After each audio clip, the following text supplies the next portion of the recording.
Api di Bukit Menoreh, karya Singgi Hadi Mintarja. Jilid 243. Silahkan, berkata Prastawa. Lalu katanya pula, Ki Jayaraga juga ikut nganglang siang tadi. Khusus memasuki hutan di lereng bukit. Agaknya untuk memasuki tempat yang berbahaya itu diperlukan seorang yang memiliki pengalaman yang luas. Ternyata kami tidak menjumpai apapun juga di lereng bukit. Karena itu, maka nampaknya sampai saat ini tidak ada masalah yang perlu mendapat perhatian khusus. Tetapi kita masih akan melalui satu malam. Dalam waktu satu malam banyak kemungkinan dapat terjadi, berkata Agung Sedayu. Ya, kita harus berhati-hati. Kita sudah meletakkan pengawas di segala tempat. Bahkan di hutan-hutan sekalipun, berkata Prabawa. Bagus, berkata Agung Sedayu, sesudah mandi aku akan melihat-lihat keadaan. Demikianlah, maka Agung Sedayu dan Gelagah Putih pun telah kembali ke rumahnya. Nampaknya waktu mereka pun tidak terlalu banyak, karena mereka harus ikut dalam persiapan-persiapan yang akan sampai pada tataran terakhir. Besok tamu-tamu mereka akan datang dari Mataram. Ketika mereka kemudian makan malam, setelah Agung Sedayu dan Gelagah Putih berbenah diri, maka Ki Jayaraga sempat memberitahukan bahwa nampaknya sampai saat memasuki malam itu, keadaan masih cukup baik. Tetapi di gelapnya malam, banyak hal yang dapat terjadi meskipun penjagaan cukup rapat, berkata Ki Jayaraga. Kami akan melihat-lihat keadaan, Ki Jayaraga, berkata Agung Sedayu. Namun katanya kemudian, tetapi aku mohon Ki Jayaraga tinggal di rumah. Besok saja Ki Jayaraga menemui Ki Waskita. Ki Jayaraga mengangguk-angguk. Ia mengerti kegelisahan Agung Sedayu tentang istrinya, karena ternyata ada orang yang berusaha memperalat Sekar Mirah sebagai taruhan. Untunglah usaha itu dapat digagalkan. Setelah makan maka Agung Sedayu dan Gelagah Putih sempat beristirahat sejenak. Ketika Gelagah Putih pergi ke dapur, maka dilihatnya anak yang membantu di rumah itu sedang sibuk memperbaiki icir. Hei, bukankah sudah ada kolam ikan? Berkata Gelagah Putih. Anak itu berpaling syenak, namun ia pun kemudian meneruskan kerjanya sambil menjawab, kau kira kita dapat mengambil ikan di kolam itu setiap hari? Kita harus menunggu masa panen ikan. Jika sudah saatnya, maka kita akan mengambil ikan yang sudah cukup besar di kolam itu dan kita tinggalkan ikan yang masih kecil sebagai benih.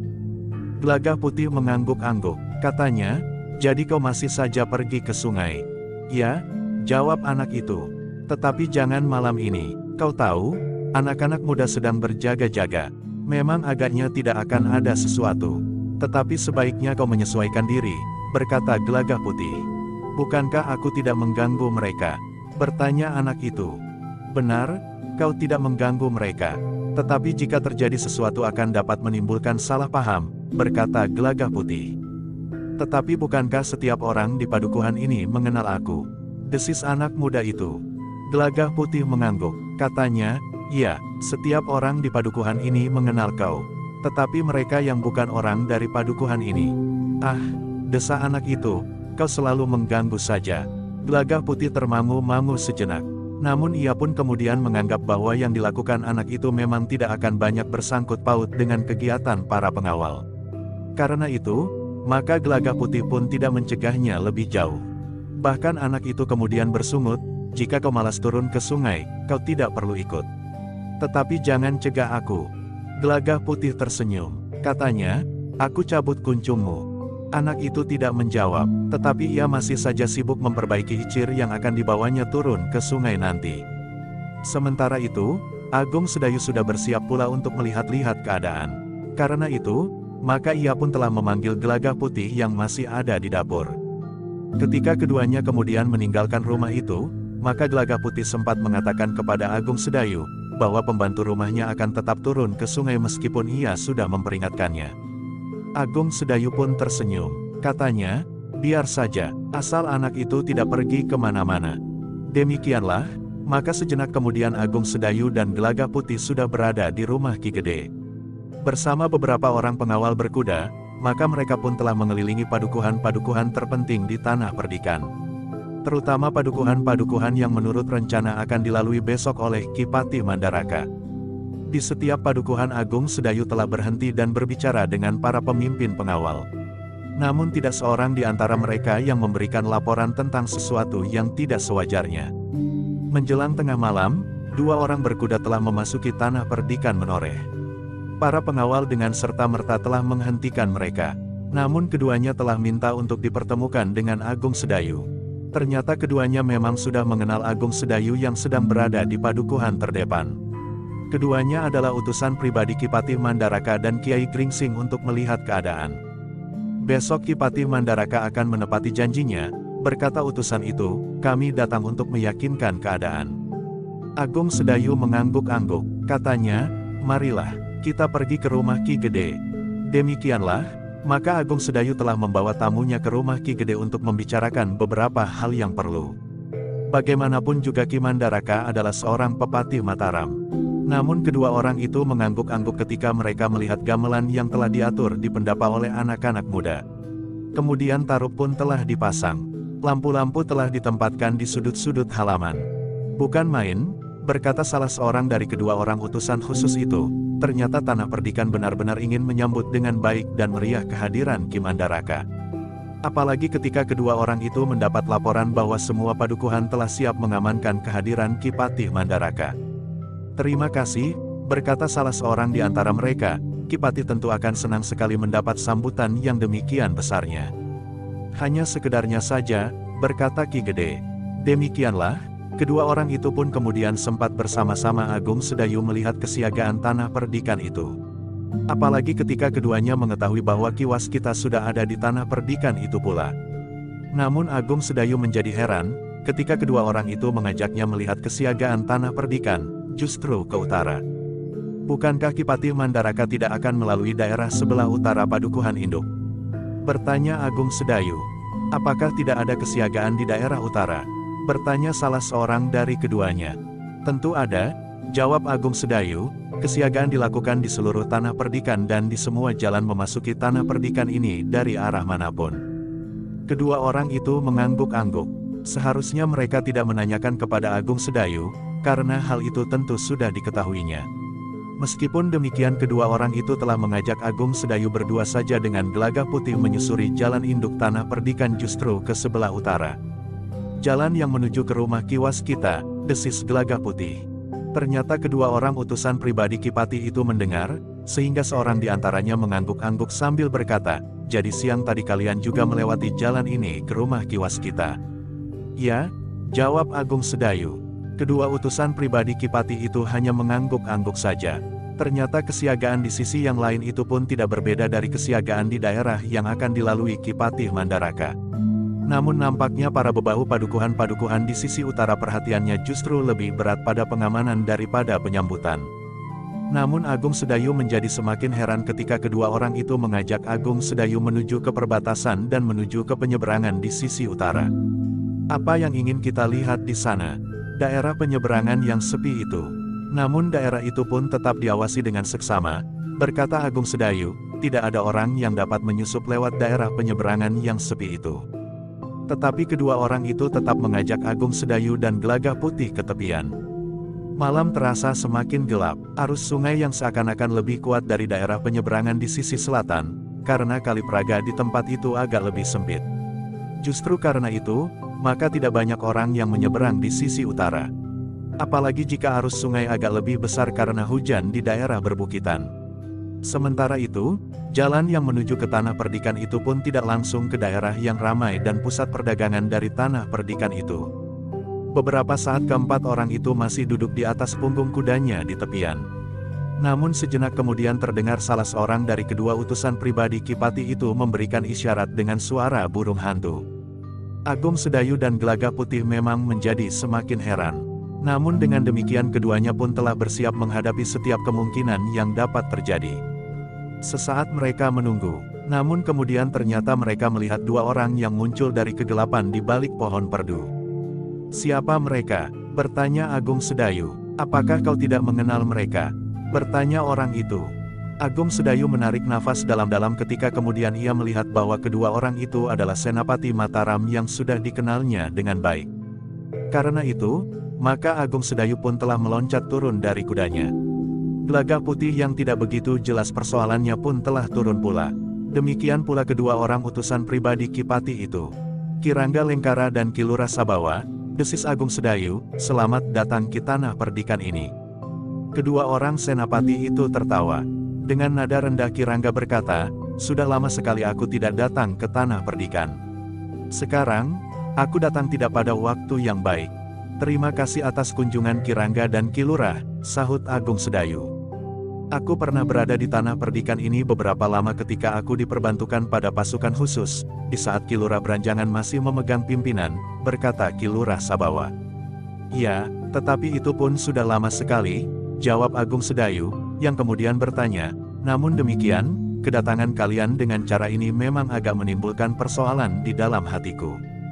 Ki Rangga menarik nafas dalam-dalam. Di luar sadarnya ia berpaling kepada Gelagah Putih. "Bukankah Ki Rangga pernah mengenalnya?" "Sepupuku, Gelagah Putih," berkata Agung Sedayu. "Ya, aku mengenalnya. Bukankah sepupumu itu kawan Raden Rangga semasa hidupnya?" bertanya Ki Rangga. Agung Sedayu tersenyum. Katanya, ia tidak akan senakal Raden Rangga. Ki Rangga menarik nafas dalam-dalam. Namun kemudian katanya, "Agung Sedayu, kedatanganku memang tidak sewajarnya. Ada rahasia yang harus aku sampaikan kepadamu. Aku minta, kita dapat membicarakannya dengan tenang, bersungguh-sungguh dan terjamin kerahasiaannya. Tidak terlalu banyak orang boleh mendengar. Mungkin Ki Gede atau 1-2 orang yang sangat penting." Agung Sedayu menjadi berdebar-debar. Namun kemudian katanya, "Apakah kalian akan pergi ke rumah Ki Gede?" "Bukan aku," jawab Ki Rangga. "Pembicaraan tentang rahasia itu telah diserahkan wewenangnya kepada kedua utusan pribadi Ki Patih. Namun aku memang memerlukan bertemu dengan kau, untuk mendukung pembicaraan itu nanti dengan peragaan yang dapat kau lihat di sini." Agung Sedayu mengangguk-angguk. Sementara itu Ki Rangga berkata, "Namun kita memerlukan langkah-langkah yang cepat dan menentukan. Waktu kita tinggal sedikit, sebentar lagi kita akan memasuki dini hari. Tetapi aku belum tahu apa yang harus kami lakukan di sini," berkata Agung Sedayu. Kedatangan Ki Patih ditunda beberapa saat. Rencananya Ki Patih akan datang di tanah ini di saat matahari sepenggalah. Tetapi Ki Patih akan datang menjelang tengah hari. Agung Sedayu mengangguk-angguk. Namun ia pun bertanya, "Tentu ada alasan penundaan itu?" "Ya, memang ada," berkata Ki Rangga, "tetapi silahkan mendengarkan." Akhirnya Agung Sedayu dan Gelagah Putih pun telah mendapatkan beberapa keterangan, sehingga mereka telah membawa kedua orang utusan pribadi itu kembali kepada Ki Gede dan beberapa orang yang khusus diajak berbicara, tentang satu rahasia yang memang harus disampaikan oleh keduanya setelah mereka bertemu Ki Rangga Lengkara dan Ki Lurah Sabawa. Ki Gede dan beberapa orang pemimpin terpercaya Tanah Perdikan Menoreh memang menjadi sangat sibuk. Ki Waskita dan Ki Jayaraga pun telah mendapat keterangan tentang persoalan yang mungkin terjadi, meskipun Ki Jayaraga tetap diminta untuk menemani Sekar Mirah. Rahasia yang dibawa oleh kedua orang itu adalah rahasia yang memang harus disimpan sebaik-baiknya. Ternyata kedua orang utusan pribadi itu tidak sekedar ingin melihat persiapan penyambutan, tetapi benar-benar akan menentukan keberhasilan kunjungan Ki Patih Mandaraka di Tanah Perdikan. Namun dengan bekerja keras tanpa mengenal lelah, sebelum fajar menyingsing maka semuanya telah siap. Semuanya telah disusun seperti yang disepakati oleh Ki Gede dan para pemimpin Tanah Perdikan Menoreh dengan kedua utusan pribadi Ki Patih, sepengetahuan Ki Rangga Lengkara dan Ki Lurah Sabawa. Ketika kemudian matahari mulai membayang, maka Tanah Perdikan Menoreh diliputi oleh suasana yang sangat meriah. Semua orang sudah tahu, bahwa di Tanah Perdikan itu akan datang tamu yang sangat dihormati, Ki Patih Mandaraka. Sebenarnya Ki Patih Mandaraka sendiri tidak menghendaki sambutan yang demikian berlebihan. Ia justru menyesal, bahwa ia berniat berkunjung ke Tanah Perdikan, yang semula begitu saja timbul oleh dorongan kerinduannya pada masa-masa lampaunya. Namun ketika ia sadari akan kedudukannya, maka semuanya telah terlambat. Semuanya sudah diatur sebagaimana seharusnya. Ki Mandaraka memang tidak dapat begitu saja pergi dengan diam-diam, seorang diri atau 2 orang dengan Kiai Gringsing, atau 3 orang dengan Ki Lurah Branjangan, berkuda ke Tanah Perdikan Menoreh justru dalam keadaan dan suasana yang panas itu. Tetapi semuanya sudah terlanjur. Karena itu, maka segala sesuatunya telah diatur sebagaimana seharusnya kunjungan seorang pepatih di Mataram. Para pengawal pun telah mendapat keterangan bahwa kehadiran Ki Patih Mandaraka telah ditunda beberapa lama. Ki Patih akan datang menjelang tengah hari. Sebenarnya lah bahwa menjelang tengah hari iring-iringan yang tidak terlalu besar telah menyeberangi Kali Praga. Pada beberapa rakit terdahulu para pengawal telah mendahului menyeberang. Kemudian rakit yang membawa Ki Patih Mandaraka, Kiai Gringsing, Ki Ki Lurah Beranjangan dan Ki Patih Wiralaga telah menyeberang pula. Sedangkan di belakang mereka, masih ada sebuah rakit yang juga membawa beberapa orang pengawal. Semuanya dengan kuda masing-masing. Demikianlah, beberapa saat kemudian iring-iringan itu telah memasuki tanah perdikan Menoreh. Dari ujung tanah perdikan telah dipasang pertanda penyambutan. Pada gerbang padukuhan pertama yang dilewati Ki Patih telah dipasang rontek dan umbul-umbul. Sebenarnya aku justru merasa sulit, desis Ki Patih yang hanya didengar oleh Kiai Gringsing.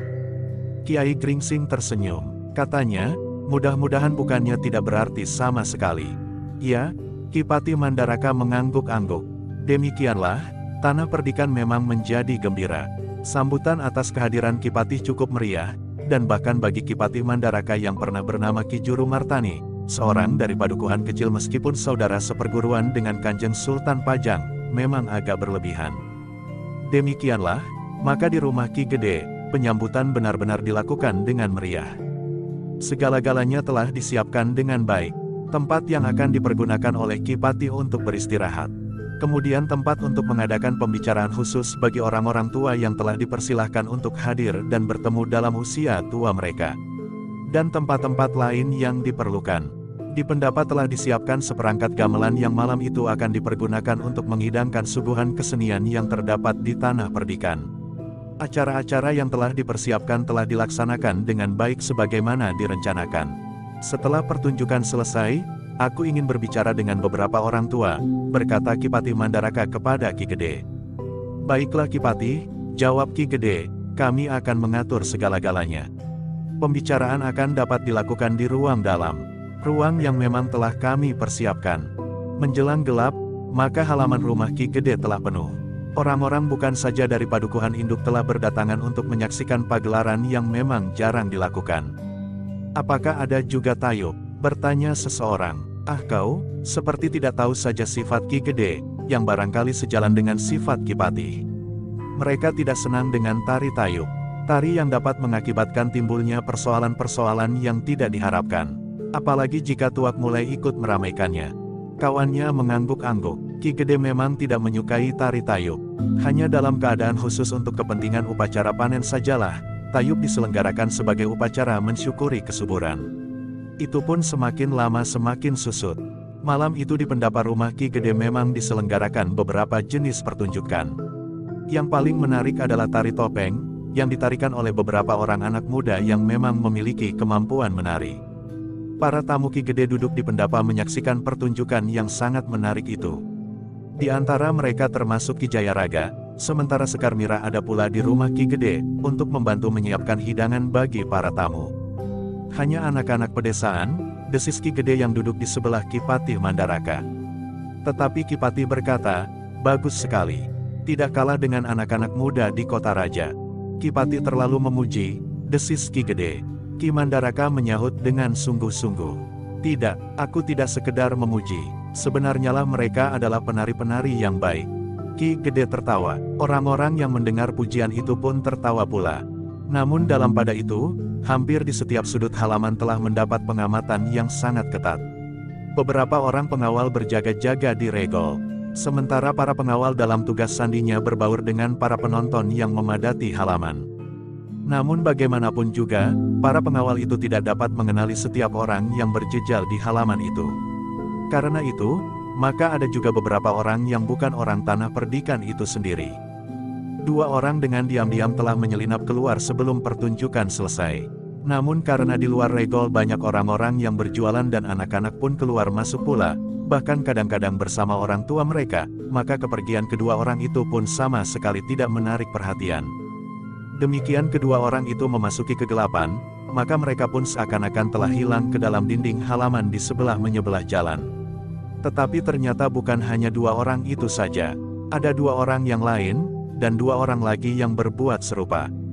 Malam itu juga orang-orang itu telah memberikan laporan apa yang mereka saksikan di halaman Ki Gede Menoreh yang sedang menyelenggarakan keramaian. Satu kesalahan besar, desis seorang yang ada di pinggir hutan setelah menerima laporan itu. Pengawal Ki Patih terlalu sedikit, berkata yang lain, satu tindakan yang tergesa-gesa dan tidak dilandasi dengan perhitungan seorang pemimpin pemerintahan yang katanya sangat bijaksana. Jangan memikirkan kebijaksanaan seseorang, berkata kawannya, sedangkan tupai pun sekali akan jatuh juga dari pelepah pohon kelapa. Maksudku, satu kesempatan yang bagus sekali telah disediakan oleh Ki Pati itu sendiri. Kita tinggal memanfaatkannya saja, berkata yang lain. Marilah, malam ini kita pun akan melakukan bujana sebagaimana dilakukan oleh orang-orang menoreh, berkata orang yang agaknya memimpin sekelompok orang-orang itu. Beberapa saat kemudian mereka telah memasuki hutan itu. Seorang di antara mereka masih bergumam, pengawal berkuda Ki Pati memang orang-orang pilihan. Tetapi jumlahnya terlalu sedikit. Sebenarnya tidak terlalu sedikit, berkata kawannya, dalam keadaan wajar, jumlah itu mencukupi. Tetapi dalam keadaan seperti ini, Ki Pati Mandaraka benar-benar agak kurang cermat. Ketika orang-orang itu hilang ke dalam hutan, maka beberapa puluh langkah dari tempat mereka menunggu di pinggir hutan, sekelompok pengawal tanah perdikan sedang meronda. Namun mereka sama sekali tidak menemukan bekas apapun juga. Di rumah Ki Gede, pertunjukan berlangsung sangat meriah. Semua orang merasa puas dengan pertunjukan itu. Bukan saja orang-orang tanah perdikan menoreh, tetapi juga para tamu yang datang dari kota raja. Para pengawal berkuda yang mengawal Ki Pati pun menjadi gembira melihat pertunjukan itu. Apalagi ketika mereka melihat tari perang yang sangat tangkas, yang ditarikan oleh dua orang anak muda yang bertubuh tinggi tegap. Namun dalam pada itu, Agung Sedayu dan Gelaga Putih tidak ikut berada di pendapa. Mereka justru berada di luar halaman rumah Ki Gede. Keduanya terlalu sulit untuk mengamati seorang demi seorang di malam hari, di antara orang yang berjalan hilir mudik serta para penjual yang berderet memanjang sebelah menyebelah regol. Tetapi menurut pengamatan Agung Sedayu, tidak ada peristiwa apapun yang terjadi. Setidak-tidaknya untuk malam itu. Bahkan kedua orang utusan pribadi Ki Pati Mandaraka pun kemudian telah berada di luar halaman bersama Agung Sedayu. Nampaknya perhitungan kita atas dasar uraian pengamatan yang berhasil disadap itu benar, berkata salah seorang di antara salah seorang dari utusan pribadi Ki Pati itu. Kita percaya kepada ketajaman perhitungan Ki Rangga Lengkara, desis yang lain. Agung Sedayu dan Gelaga Putih pun mengangguk-angguk. Namun bagaimanapun juga mereka tidak boleh kehilangan kewaspadaan. Bahkan semakin malam jantung Agung Sedayu rasa-rasanya berdegup semakin cepat. Setelah pertunjukan selesai, maka akan ada pertemuan khusus dari orang-orang tua yang sudah lama tidak saling bertemu. Namun sementara itu, penjagaan di segala sudut tanah perdikan telah diperketat. Tanah perdikan menoreh saat itu tidak mempergunakan cara yang sudah ditempuhnya sejak beberapa hari. Penjagaan yang ketat justru tidak di gardu-gardu, tidak di ujung-ujung lorong yang memasuki tanah perdikan, meskipun hal itu masih juga dilakukan. Tidak pula pada penjagaan para pengawal di pintu-pintu gerbang padukuhan, atau pasukan berkuda yang meronda di sekeliling tanah perdikan.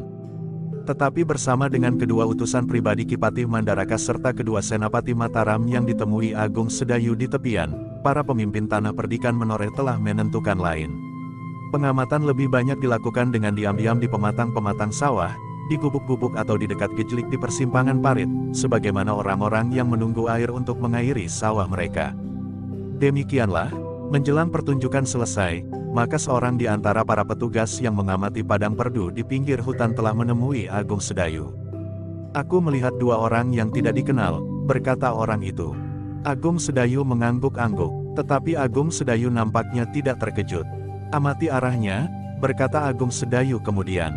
Orang itu mengangguk kecil, kemudian ia pun telah pergi meninggalkan lingkungan keramaian. Ketika beberapa saat kemudian keramaian akan berakhir, maka nampak beberapa orang tanah perdikan menoreh mulai meninggalkan tempat itu. Satu-satu mereka keluar dari regol halaman. Ada yang singgah membeli kacang rebus yang tinggal sedikit tersisa, karena pada umumnya semua dagangan dari mereka yang berjualan telah habis. Beberapa orang merasa kecewa, bahwa pertunjukan hanya berlangsung sampai tengah malam. Biasanya pertunjukan dapat berlangsung sampai dini hari. Cerita Panji yang ditarikan dengan bentuk tari topeng akan dapat mengikat sampai pagi.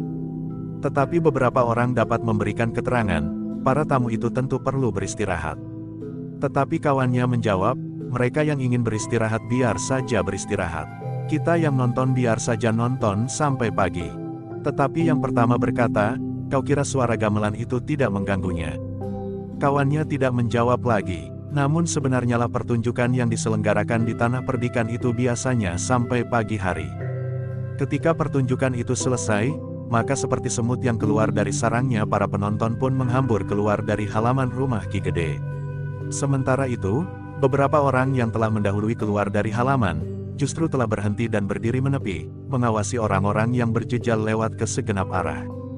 Jika orang-orang yang dikenalnya menyapa kepada mereka yang berdiri di pinggir jalan, maka jawabnya hampir serupa. "Menunggu anakku yang agaknya masih tertinggal bersama kakeknya," jawab yang seorang. Sementara yang lain menjawab, "Adikku terpisah. Ia tentu akan segera menyusul." Atau jawaban-jawaban lain yang serupa. Namun sebenarnya lah mereka mengemban tugas untuk mengawasi keadaan, sebagaimana dilakukan oleh Agung Sedayu dan Gelga Putih, serta para pemimpin pengawal justru di tempat yang agak jauh dari rumah Ki Gede. Sementara itu, di halaman rumah Ki Gede, para pengawal Kipati Mandaraka lah yang bersiaga sepenuhnya, meskipun tidak dengan semata-mata. Beberapa orang berdiri di belakang gardu, sementara yang berada di dalam gardu adalah para pengawal tanah perdikan itu sendiri. Dalam pada itu, seperti yang dikatakan oleh Kipati Mandaraka, maka setelah pertunjukan selesai, mereka masih mempunyai acara khusus. Kipati Mandaraka bertemu dengan orang-orang tua yang sudah lama terpisah, atau bahkan belum dikenalnya sebelumnya. Di antara mereka yang ada di ruang dalam selain Kipati Mandaraka adalah Kiai Gringsing, Ki Waskita, Ki Jayaraga, Ki Lurah Branjangan, Ki Gede Menores sendiri, dan Ki Panji Wiralaga. Namun di samping mereka ternyata Kipati juga memanggil 3 orang bekas Senapati Pajang yang juga sudah cukup umur, yang datang diam-diam bersama pengawal Kipati Mandaraka, tetapi dengan sepengetahuan Kipati. Agung Sedayu dan Gelagah Putih ternyata tidak ikut berada di ruang dalam. Keduanya duduk di tangga pendapa rumah Ki Gede yang sedang dibersihkan oleh beberapa orang pengawal. Mereka sedang menggulung tikar, menyapu beberapa kotoran yang berserakan. Sementara beberapa orang bebahu yang masih ada dipersilahkan duduk di peringgitan. Agung Sedayu dan Gelagah Putih tidak sempat ikut mendengarkan pembicaraan orang-orang tua itu. Tetapi setiap kali ia mendengar suara mereka tertawa. Memang berbeda dari apa yang dibayangkan oleh Agung Sedayu, bahwa pembicaraan akan menjadi tegang. Tetapi ternyata tidak sama sekali. Ketika tengah malam lewat semakin jauh, maka kedua orang utusan pribadi Kipati Mandaraka memang nampak menjadi semakin gelisah. Beberapa kali mereka berbicara dengan Agung Sedayu yang masih saja ada di tangga pendapa. Menjelang dini hari, ternyata orang-orang tua itu sama sekali belum mengakhiri pembicaraan. Sekali-sekali masih saja terdengar pembicaraan yang nampaknya menarik, disusul dengan suara tertawa yang meledak. Namun beberapa saat kemudian, Ki Panji Wiralaga dan Ki Lurah Branjangan telah keluar dari ruang dalam, meskipun nampaknya pembicaraan belum selesai. Sudah hampir dini hari, ayam jantan sudah berkokok untuk yang kedua kalinya, berkata Ki Panji. "Ya." Agung Sedayu pun bangkit dan berdiri di halaman, "Kami menunggu perintah." "Tetapi apakah semuanya sudah siap seperti yang direncanakan?" bertanya Ki Lurah Branjangan. "Sudah," jawab Agung Sedayu. "Baiklah," berkata Ki Panji kemudian, "kita menunggu beberapa saat. Perintah itu justru akan datang dari pihak lain. Kita akan bersiap di tempat kita masing-masing," berkata Ki Lurah.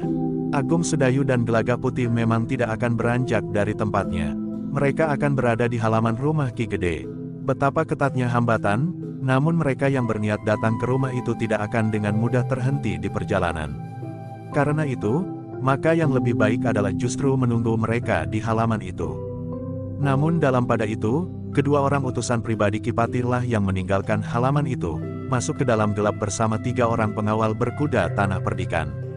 Sejenak kemudian mereka telah berpacu di bulak punjang, namun mereka sama sekali tidak merasa cemas, karena di pematang, di gubuk-gubuk, di gejlik tempat pembagian air, atau tanggul, terdapat orang yang sebenarnya adalah para pengawal.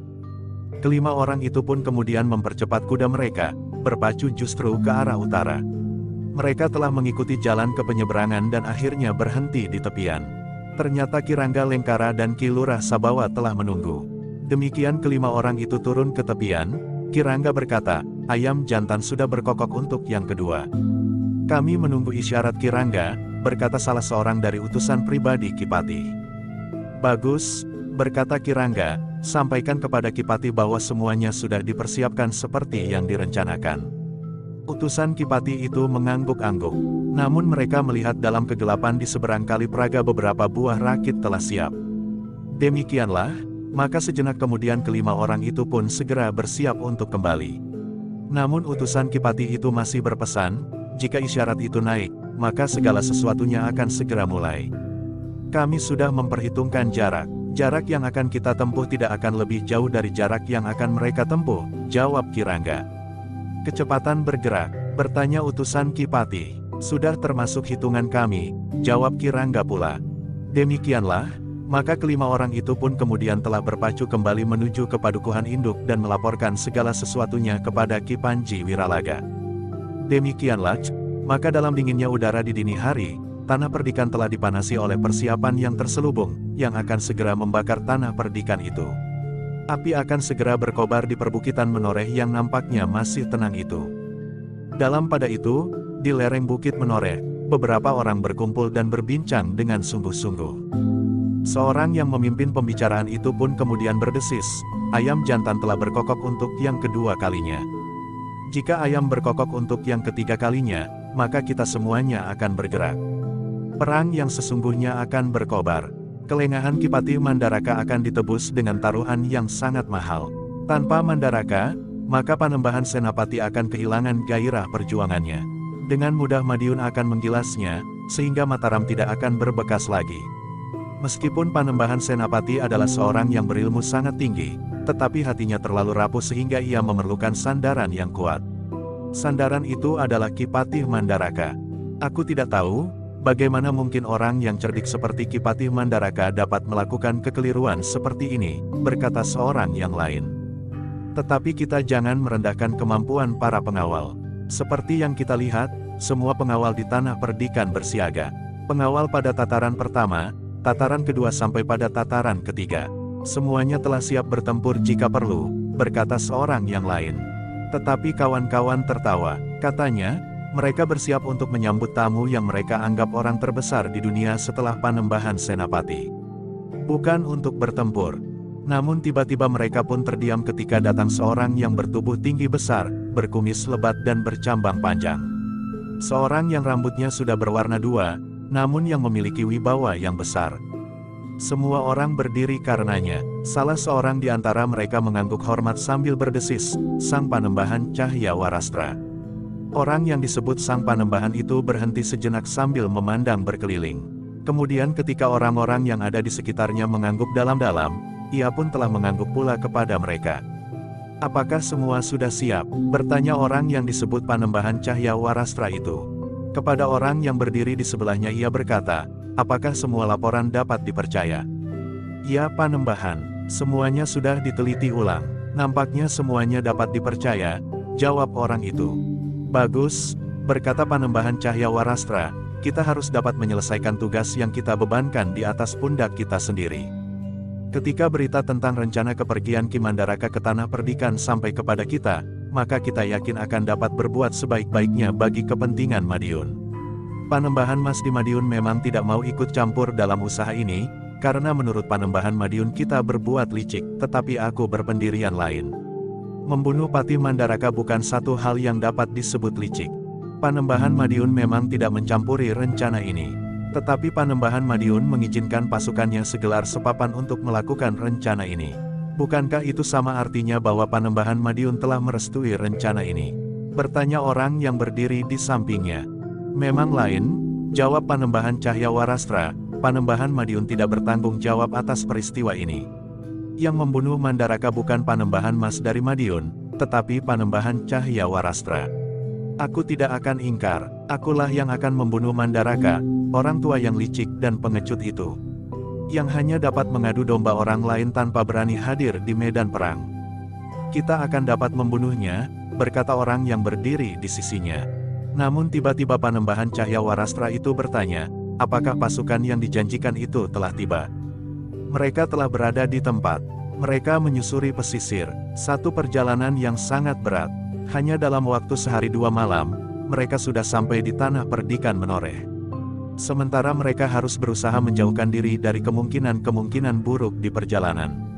Mereka harus memecah diri dalam kelompok-kelompok kecil, berkata orang yang telah mendapat laporan langsung dari petugas yang ikut dalam pasukan yang datang itu. Pasukan kita sendiri, bertanya Panembahan Cahyawarastra, sudah hampir sampai saatnya kita bergerak. Semuanya sudah siap, arahnya pun telah diatur sebagaimana direncanakan. Prajurit Madiun akan memasuki tanah perdikan ini dari arah selatan, berkata orang itu.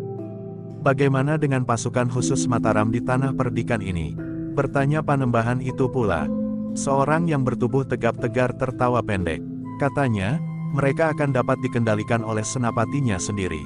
Jadi mereka pasti tidak akan ikut campur. Bertanya Panembahan Cahya Warastra.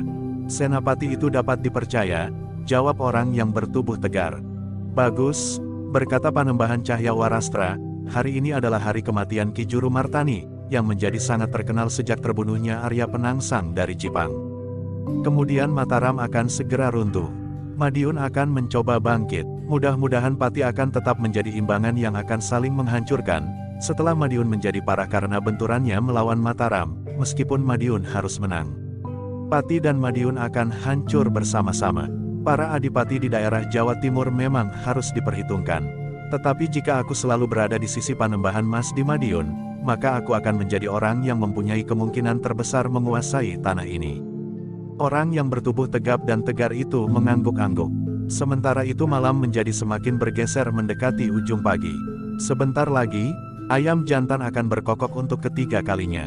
Semua pasukan yang disediakan oleh Panembahan Cahya Warastra telah siap.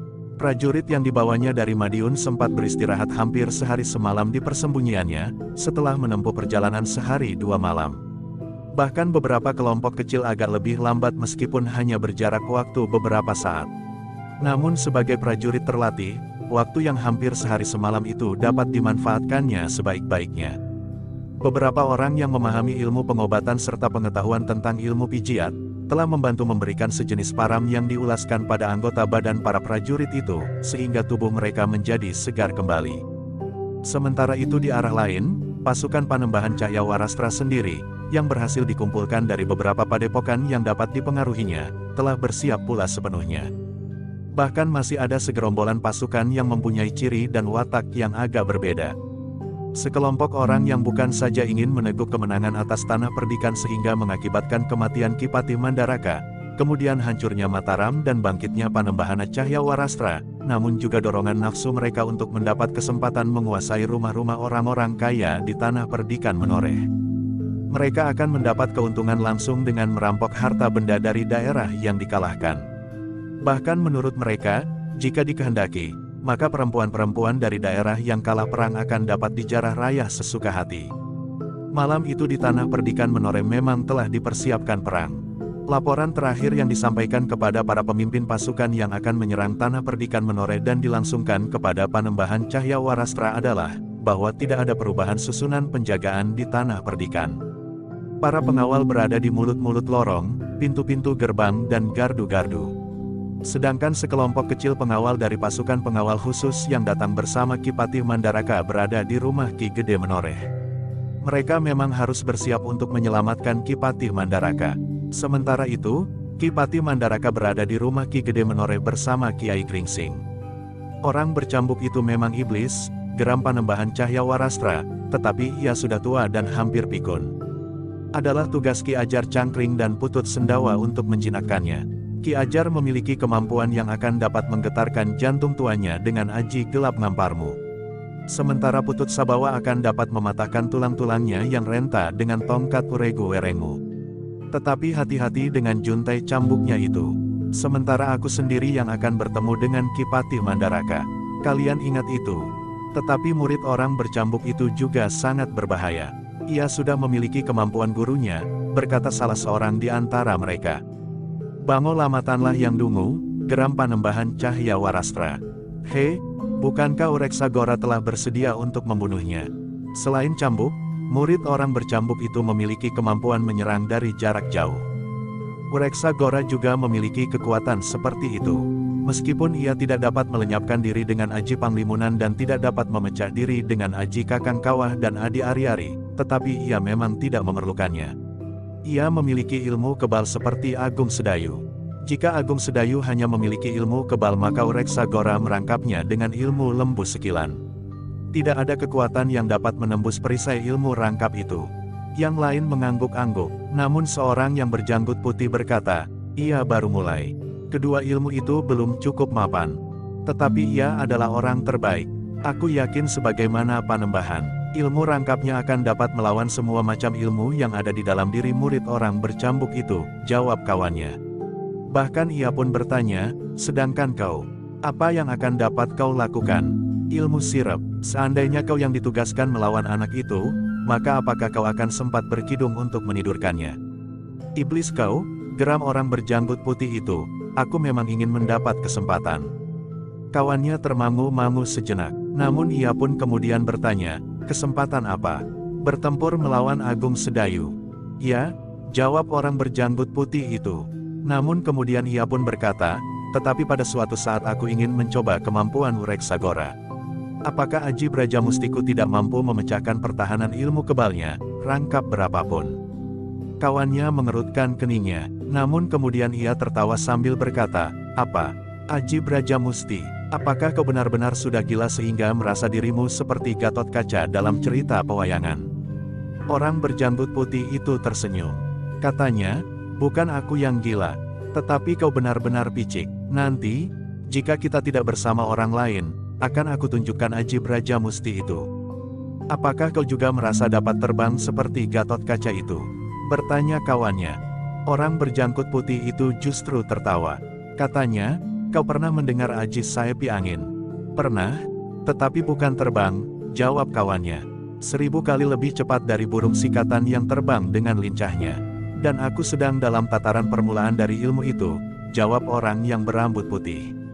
Sekarang rambutmu sudah putih, sampai kau mati kau belum akan menguasai ilmu itu genap seperempatnya, jawab kawannya. Namun mereka tidak dapat berbicara lebih panjang lagi.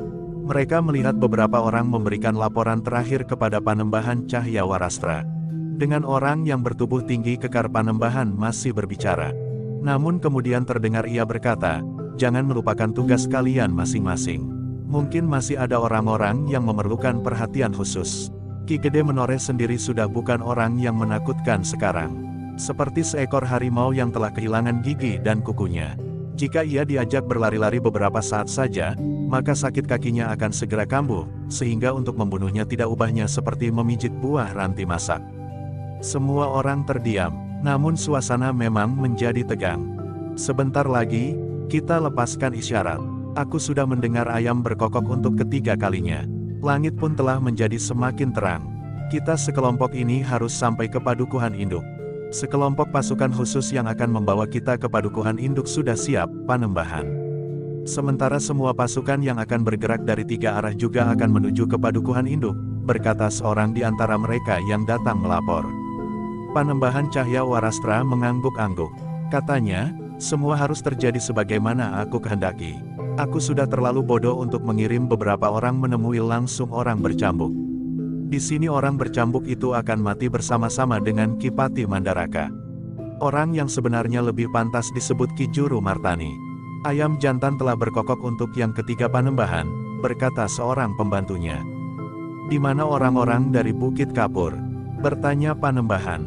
Mereka berada di sisi barat dari tanah perdikan ini, jawab pembantunya, bersama orang-orang dari Sapu Angin yang sebagian besar. Kenapa sebagian besar? Bertanya Panembahan. Bukankah Sapu Angin telah terpecah? Jawab pembantunya. Panembahan Cahyawarastra itu mengangguk-angguk. Sementara itu pembantunya masih menyebut beberapa perguruan lagi yang dapat diimpunnya. Sedang di sisi selatan, prajurit Madiun segelar sepapan dalam gelar yang utuh akan siap menyapu tanah perdikan. Tetapi kalian harus mampu mengendalikan orang-orang Resa Tengul. Mereka tidak mempunyai pikiran lain kecuali merampok isi tanah perdikan ini. Jika kami sudah berada di Padukuhan Induk, pasukan Resa Tengul harus digiring ke sebuah padukuhan kecil seperti yang sudah direncanakan, di sisi utara dari tanah perdikan ini, perintah Panembahan Cahyawarastra. Semua sudah jelas, suaranya menggelegar. Sudah Panembahan? Hampir berbareng beberapa orang telah menjawab. Lontarkan isyarat, perintah Panembahan itu. Sejenak kemudian, beberapa buah panah sendaren telah meluncur ke langit menyusup di antara rimbunnya dedaunan di pinggir hutan, dan terbang sambil melontarkan suara yang nyaring ke segenap penjuru. Kemudian disusul oleh panah api yang memancar di udara yang masih dibayangi keremangan dini hari, meskipun langit di sebelah timur sudah mulai kemerah-merahan. Ternyata panah sandaren itu telah bersambut. Dari ujung-ujung hutan yang lain, panah Sendaren pun telah berhamburan ke seluruh sudut tanah perdikan, sambung bersambung. Isyarat itu merupakan perintah bagi seluruh pasukan yang mendukung kehadiran Panembahan Cahya Warastra di tanah perdikan menoreh. Sementara itu, Ki Panji Wiralaga, Ki Lurah Branjangan bersama dengan Agung Sedayu dan Gelagah Putih justru sedang berada di barak pasukan khusus Mataram di tanah perdikan. Ki Panji Wiralaga mencoba untuk memberikan isyarat agar pasukan khusus itu bergerak. Tetapi jawaban Senapati dari pasukan khusus itu sangat mengecewakan. Meskipun Ki Panji Wiralaga membawa pertanda kuasa Panglima pasukan Mataram, namun Senapati pasukan khusus itu berkata, "Kami akan berjaga-jaga di dalam barak kami. Jika pasukan yang berani memasuki tanah perdikan itu berusaha masuk ke dalam barak kami, maka kami akan menghancurkannya. Kami perintahkan sebagian dari pasukan khusus ini keluar membantu pasukan pengawal tanah perdikan menoreh untuk menghadapi lawan yang datang, yang jumlahnya di luar perhitungan," berkata Ki Panji. Tetapi Senapati pasukan khusus itu menyahut, "Itu bukan tugas kami. Kami akan mempertahankan barak ini sampai orang terakhir. Tetapi kami tidak akan keluar dari barak ini, karena di luar barak ini adalah kewajiban orang-orang tanah perdikan. Jadi kau menolak perintahku, yang mendapat limpahan kuasa dari Panembahan Senapati, pada saat tanah perdikan Menoro berada dalam keadaan yang sangat gawat seperti ini?" Bertanya Ki Panji Wiralaga. "Aku tidak menolak perintah Panembahan Senapati. Tetapi aku telah menempatkan diriku pada batas wewenangku. Jika sebagian pasukan keluar, kemudian barak ini dihancurkan, maka aku pula lah yang harus bertanggung jawab," jawab Senapati itu. Ki Panji Wiralaga memang tidak dapat berbuat lebih dari itu. Jika ia berbuat lebih jauh, maka akan terjadi keadaan yang lebih buruk lagi. Apalagi kemudian telah datang saat ayam jantan berkokok ketiga kalinya, sedang di langit telah terdengar panah Sendaren. Karena itu, Ki Panji Wiralaga berkata dengan wajah yang merah menahan kemarahan, "Kau akan mendapat hukuman dari Panembahan Senapati sendiri." "Tidak, Panembahan Senapati tentu akan membenarkan sikapku ini." Ki Panji Wiralaga tidak peduli lagi. Ia pun segera meninggalkan barak itu bersama Agung Sedayu, Ki Lurah Branjangan dan Gelagah Putih. Beberapa orang Senapati di barak itu tidak dapat menahan gejolak perasaan mereka. Namun mereka tidak dapat berbuat apa-apa di luar perintah Senapati Agungnya. "Sudahlah," berkata Ki Lurah Branjangan kepada seorang Senapati yang menyatakan diri untuk melanggar perintah Senapati tertinggi di barak pasukan khusus itu. "Jangan," berkata Ki Lurah, "keadaan akan menjadi semakin kusut." Demikianlah, maka pertanda perang telah terdengar. Selain isyarat yang dilontarkan oleh orang-orang yang menyerang tanah perdikan, maka kentongan pun mulai terdengar merambat dari satu padukuhan ke padukuhan yang lain. Dengan demikian, maka seluruh tanah perdikan pun telah bangkit. Mereka sadar bahwa lawan mereka akan datang dari beberapa arah. Para pengamat yang sempat mengamati arah isyarat panah Sendaren sempat membuat uraian bahwa lawan mereka akan datang sedikitnya dari 3 arah. Para pengawal pun telah bersiap, kelompok-kelompok berkuda telah menuju ke 3 sasaran sebagaimana dilihat dari isyarat yang dilontarkan oleh lawan. Namun para petugas sandi memang telah melaporkan bahwa dari arah selatan akan datang pasukan segelar sepapan dalam gelar yang lengkap, yang terdiri para prajurit dari Madiun. Karena itu, maka para pengawal terbaik tanah perdikan pun sebagian telah dikerahkan untuk melawan pasukan yang akan datang dari selatan itu, juga dengan gelar yang lengkap. Para pengawal tanah perdikan tidak canggung lagi bergerak dalam gelar. Selain para pengawal yang masih muda dan terlatih, maka pasukan cadangan pun telah dikerahkan pula. Bahkan pasukan dari tataran ketiga pun telah ikut berada di medan. Mereka yang kebetulan bekas pengawal dan bekas prajurit Mataram dengan cepat menyesuaikan diri dalam gelar. Senjata mereka yang sudah beberapa lama tersimpan, telah mereka ambil kembali untuk mereka pergunakan di medan perang. Para petugas sandi dari tanah perdikan yang mendapat bantuan para petugas sandi dari Mataram pun mengetahui bahwa sekelompok orang yang ingin merampok seisi tanah perdikan itu pun ada pula di antara mereka yang menyerang tanah perdikan.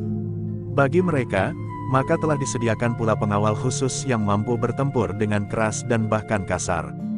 Sementara itu, Agung Sedayu yang pergi ke barak bersama Ki Panji Wiralaga, Ki Lurah Branjangan dan Gelagah Putih, telah berada di rumah Ki Gede. Di pendapa mereka menghadap dan memberikan laporan hasil perjalanan mereka ke barak kepada Ki Mandaraka. Ki Patih hanya tersenyum saja. Katanya, "Bukankah kita sudah menduga? Pertempuran sudah mulai Ki Patih," berkata Ki Panji kemudian. "Bunyikan isyarat yang lain," berkata Ki Patih. Maksud Ki Patih? Bertanya Ki Panji Wiralaga. Bunyikan bende di seluruh medan. Bukan kentongan, sahut Ki Patih. Ki Panji Wiralaga memang menjadi ragu-ragu. Tetapi sambil tersenyum Ki Patih berkata, tidak perlu bende Kiai Bicak yang memang tidak ada di tanah perdikan. Ambil bende yang manapun yang ada. Bawa ke semua medan dan bunyikan tanpa henti sampai benturan perang benar-benar terjadi. Ki Panji Wiralaga memang masih saja termangu-mangu. Ia masih menganggap Ki Mandaraka masih saja bergurau. Namun sambil tersenyum Ki Mandaraka berkata, aku benar-benar minta hal itu dicoba, untuk mempengaruhi segi kejiwaan pasukan yang datang ke tanah perdikan, yang menurut laporan, jumlahnya cukup besar. Ki Panji mengangguk-angguk. Ia pun kemudian berkata kepada Agung Sedayu, usahakan, agar hal itu dapat dilakukan. Perintah pun telah merambat kepada para pemimpin pengawal. Dalam waktu yang singkat, maka berpaculah para penghubung berkuda ke padukuhan-padukuhan yang berada di garis paling depan. Memang hampir di setiap padukuhan terdapat bende sebagai bagian dari gamelan yang dimiliki oleh padukuhan itu. Perintah itu memang tidak diduga sebelumnya. Namun karena perintah itu langsung diucapkan oleh Ki Mandaraka, maka para pengawal pun telah berusaha untuk melaksanakannya. Dengan demikian, maka sejenak kemudian, di semua medan telah terdengar suara bende yang menggema bagaikan mengguncang dinding-dinding padukuhan. Sebenarnya lah bahwa orang-orang yang telah menyerang tanah perdikan itu terkejut. Terutama pasukan segelas sepapan yang menyerang tanah perdikan itu dengan gelar penuh dari sisi selatan. Apakah Kiai Bicak berada di tanah perdikan? Bertanya seorang senapati dari Madiun. Senapati besar yang memimpin pasukan itu memang menjadi ragu-ragu. Namun kemudian ia pun berkata, bende apapun yang kita dengar suaranya itu, kita tidak menghiraukannya. Kita harus menggempur tanah perdikan itu sampai hancur. Kita datang untuk diperbantukan kepada Panembahan Cahyawarastra, sehingga jika ada perubahan rencana, Panembahan Cahyawarastra yang harus mengambil keputusan. Senapati-senapati bawahannya tidak bertanya lagi. Namun ternyata suara bende itu bagaikan telah mengguncang setiap dada prajurit Madiun. Mereka yang telah pernah mendengar bahwa di Mataram ada sebuah bende yang dapat menjadi pertanda perang, memang ragu-ragu. Jika bende itu ditabuh dan berbunyi nyaring, maka Mataram atau pihak yang mempergunakan bende itu akan memenangkan perang. Demikianlah, maka jarak antara dua pasukan yang akan bertempur di segala medan pun menjadi semakin dekat. Seperti yang diperhitungkan oleh Ki Mandaraka, maka suara bende itu memang berpengaruh bagi setiap orang yang sedang menyerang tanah perdikan itu. Namun demikian, ada golongan yang tidak banyak terpengaruh oleh suara bende itu. Orang-orang yang datang ke tanah perdikan dengan maksud yang khusus, selain menghancurkan tanah perdikan dan membunuh Ki Patih Mandaraka. Kelompok orang-orang yang memang sebagian besar terdiri dari para perampok yang merasa seakan-akan dapat melakukan tugasnya dengan terbuka dan dilindungi oleh kekuatan pasukan Panembahan Cahyawarastra. Kelompok orang-orang itulah yang justru pertama kali membentur pasukan pengawal tanah perdikan yang memang dipersiapkan untuk melawan mereka. Di tanah perdikan pun bekas orang-orang yang pernah hidup dalam dunia hitam telah menyatakan kesediaan mereka untuk ikut berjuang. Terutama mereka yang telah meninggalkan kehidupan hitam mereka. Kesempatan itu seakan-akan diberikan oleh tanah perdikan untuk memperbaiki nama mereka, serta kesempatan untuk mengurangi kesalahan yang pernah dilakukannya. Dengan demikian, maka benturan yang terjadi adalah benturan yang sangat keras. Para pengawal yang dipersiapkan khusus sama sekali tidak terkejut. Mereka pun mampu bertempur dengan keras dan kasar sejak benturan pertama. Apalagi mereka yang pernah bertualang dan hidup sebagaimana orang-orang yang menyerang itu. Rasa-rasanya mereka mendapat kegembiraan permainan mereka kembali, setelah mereka tinggalkan beberapa lama. Bahkan mereka sekarang berada di pihak yang dibenarkan. Karena itu, maka sejak benturan pertama pertempuran pun telah terjadi dengan kasarnya. Orang-orang yang menyerang tanah perdikan itu pun berteriak-teriak dan mengumpat-umpat kasar. Namun mereka justru terkejut ketika di antara orang-orang tanah perdikan itu ada pula yang melakukannya. Bahkan sambil memutar senjata-senjata mereka yang tidak terbiasa dipakai oleh para pengawal, orang-orang itu menghadang serangan itu sambil memaki-maki dengan kata-kata kotor dan kasar. Beberapa orang prajurit Madiun serta orang-orang Panembahan Cahyawarastra terkejut. Mereka tidak mengira bahwa pasukannya yang khusus itu akan bertemu dengan orang-orang yang memiliki tabiat dan sifat yang sama. Sehingga dengan demikian, yang bertemu dalam pertempuran itu seolah-olah adalah dua kelompok penjahat yang berebut kuasa atas satu daerah. Anak-anak muda dan pengawal tanah perdikan yang memang telah dipersiapkan untuk bertempur dalam keadaan seperti itu, ternyata mula-mula meskipun tidak terkejut, menjadi berdebar-debar pula. Tetapi kemudian mereka tidak mempunyai pikiran lain kecuali bertempur untuk mengusir orang-orang yang telah menyerang tanah perdikan. Anak-anak muda dan pengawal tanah perdikan itu berusaha untuk menghentikan serangan itu tidak pada dinding padukuhan. Tetapi merekalah yang keluar dari padukuhan dan menyongsong mereka di bulak persawahan, karena para pengawal mengetahui apa yang dapat dilakukan oleh orang-orang itu di padukuhan. Pada saat yang hampir bersamaan, maka benturan-benturan yang lain pun terjadi. Di arah yang lain, satu kekuatan dari kumpulan beberapa padepokan yang telah menyatakan diri menyatu dengan Panembahan Cahyawarastra, ditambah dengan beberapa kelompok prajurit dari Madiun. Untuk menghadapi mereka, maka sepasukan pengawal telah bersiap pula. Mereka adalah para pengawal dari segala tataran. Di paling depan adalah para pengawal terlatih yang telah mendapat penjelasan, siapakah yang akan mereka hadapi. Para pengawal tanah perdikan itu, meskipun tidak utuh, telah menyusun dalam bayangan gelar memanjang. Sekelompok pasukan terpilih berada di tengah dan menjadi induk pasukan. Kemudian dengan pasukan pengapit sebagai induk sayap-sayap pasukan di sebelah menyebelah. Selain para pengawal yang telah terlatih dengan matang, maka di dalam pasukan itu terdapat pula para pengawal cadangan yang telah memiliki pula pengetahuan keprajuritan serta ilmu mempergunakan senjata. Bahkan telah berada pula di dalam pasukan itu adalah pasukan sukarela, yang terdiri dari setiap orang yang masih memiliki kemampuan mengangkat senjata. Juga bekas prajurit yang telah melampaui batas usia namun masih tegar. Demikian pula bekas para pengawal tanah perdikan sendiri. Seperti yang direncanakan, maka setelah benturan terjadi, para pengawal tanah perdikan dapat memperkirakan kekuatan dari kedua belah pihak. Demikian pula pengawal yang tengah menghadapi kesatuan dari beberapa padepokan yang diperkuat oleh beberapa kelompok prajurit dari Madiun itu. Ternyata bahwa kekuatan lawan yang juga menebar, diperkirakan lebih banyak dari para pengawal dari tanah perdikan. Beberapa orang yang mendapat tugas khusus untuk mengatakan hal itu, telah bertindak cepat pula. Yang mula-mula mereka lakukan adalah menghubungi padukuhan terdekat yang masih memungkinkan mengirimkan sejumlah pengawal ke medan. Namun padukuhan itu sendiri tidak boleh dikosongkan sama sekali, karena setiap saat lawan akan dapat menyusup sampai ke padukuhan itu. Namun hampir di setiap sudut tanah perdikan telah dibayangi oleh para pengawal. Sehingga selain benturan-benturan yang terjadi di medan, maka tidak ada pasukan lain yang menyusup di sela-sela padukuhan-padukuhan yang ada di tanah perdikan. Meskipun demikian, pengawasan yang tersebar masih belum ditarik.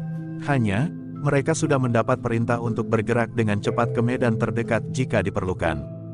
Dalam jumlah yang lebih besar, maka pasukan yang datang dari arah lereng pegunungan itu, berhasil mendesak dengan cepat pasukan pengawal tanah perdikan. Para pemimpin pengawal tanah perdikan memang tidak berkeras untuk bertahan pada garis mati. Tetapi mereka mengambil kebijaksanaan untuk melangkah surut dalam pertahanan lentur, agar pasukan mereka tidak langsung terpecah. Namun sambil bergerak surut, maka para pemimpin pengawal tanah perdikan telah mempelajari sebaik-baiknya kekuatan dan kemampuan lawan. Beberapa orang yang ditugaskan untuk itu di samping pasukan tanah perdikan itu, memang menunggu datangnya bantuan. Dalam beberapa saat, bantuan pun telah berdatangan. Tidak sekaligus dalam jumlah yang besar, tetapi kelompok demi kelompok yang berdatangan dari padukuhan yang tidak menjadi ajang pertempuran, meskipun di setiap padukuhan masih tersisa para pengawal. Dengan demikian maka jumlah para pengawal pun semakin bertambah. Karena itu, maka kekuatan mereka pun menjadi semakin meningkat. Dengan kekuatan yang semakin besar, maka pasukan pengawal tanah perdikan itu mulai berusaha untuk memantapkan sebuah garis pertahanan. Beberapa kelompok prajurit dari Madiun yang merasa memiliki ketangkasan bertempur telah berusaha mendesak terus. Namun para pengawal terpilih dari tanah perdikan pun memiliki kemampuan prajurit.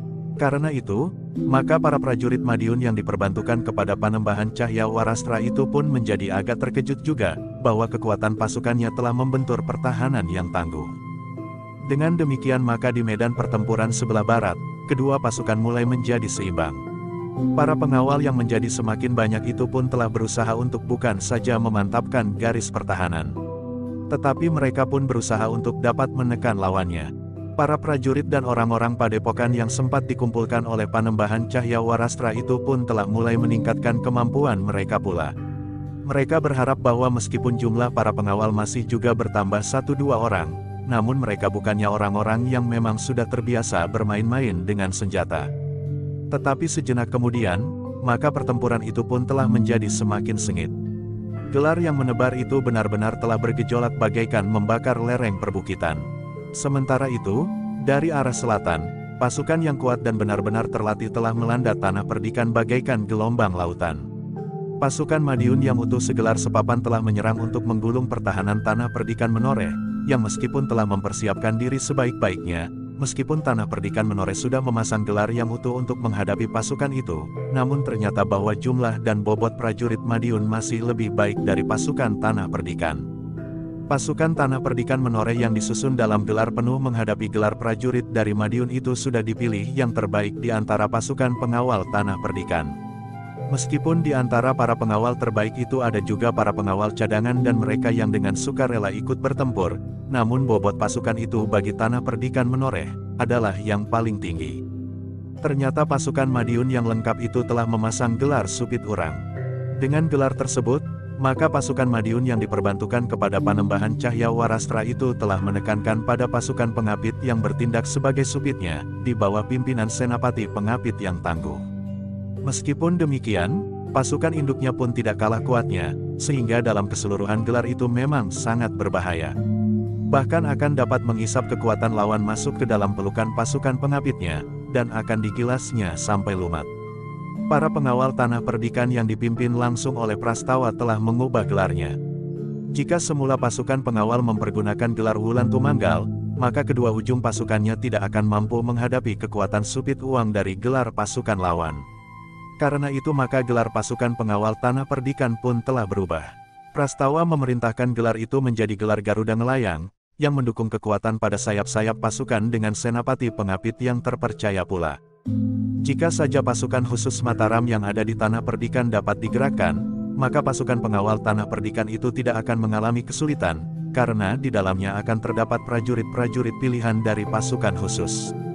Tetapi senapati dari pasukan khusus itu justru telah menutup pintu regol baraknya.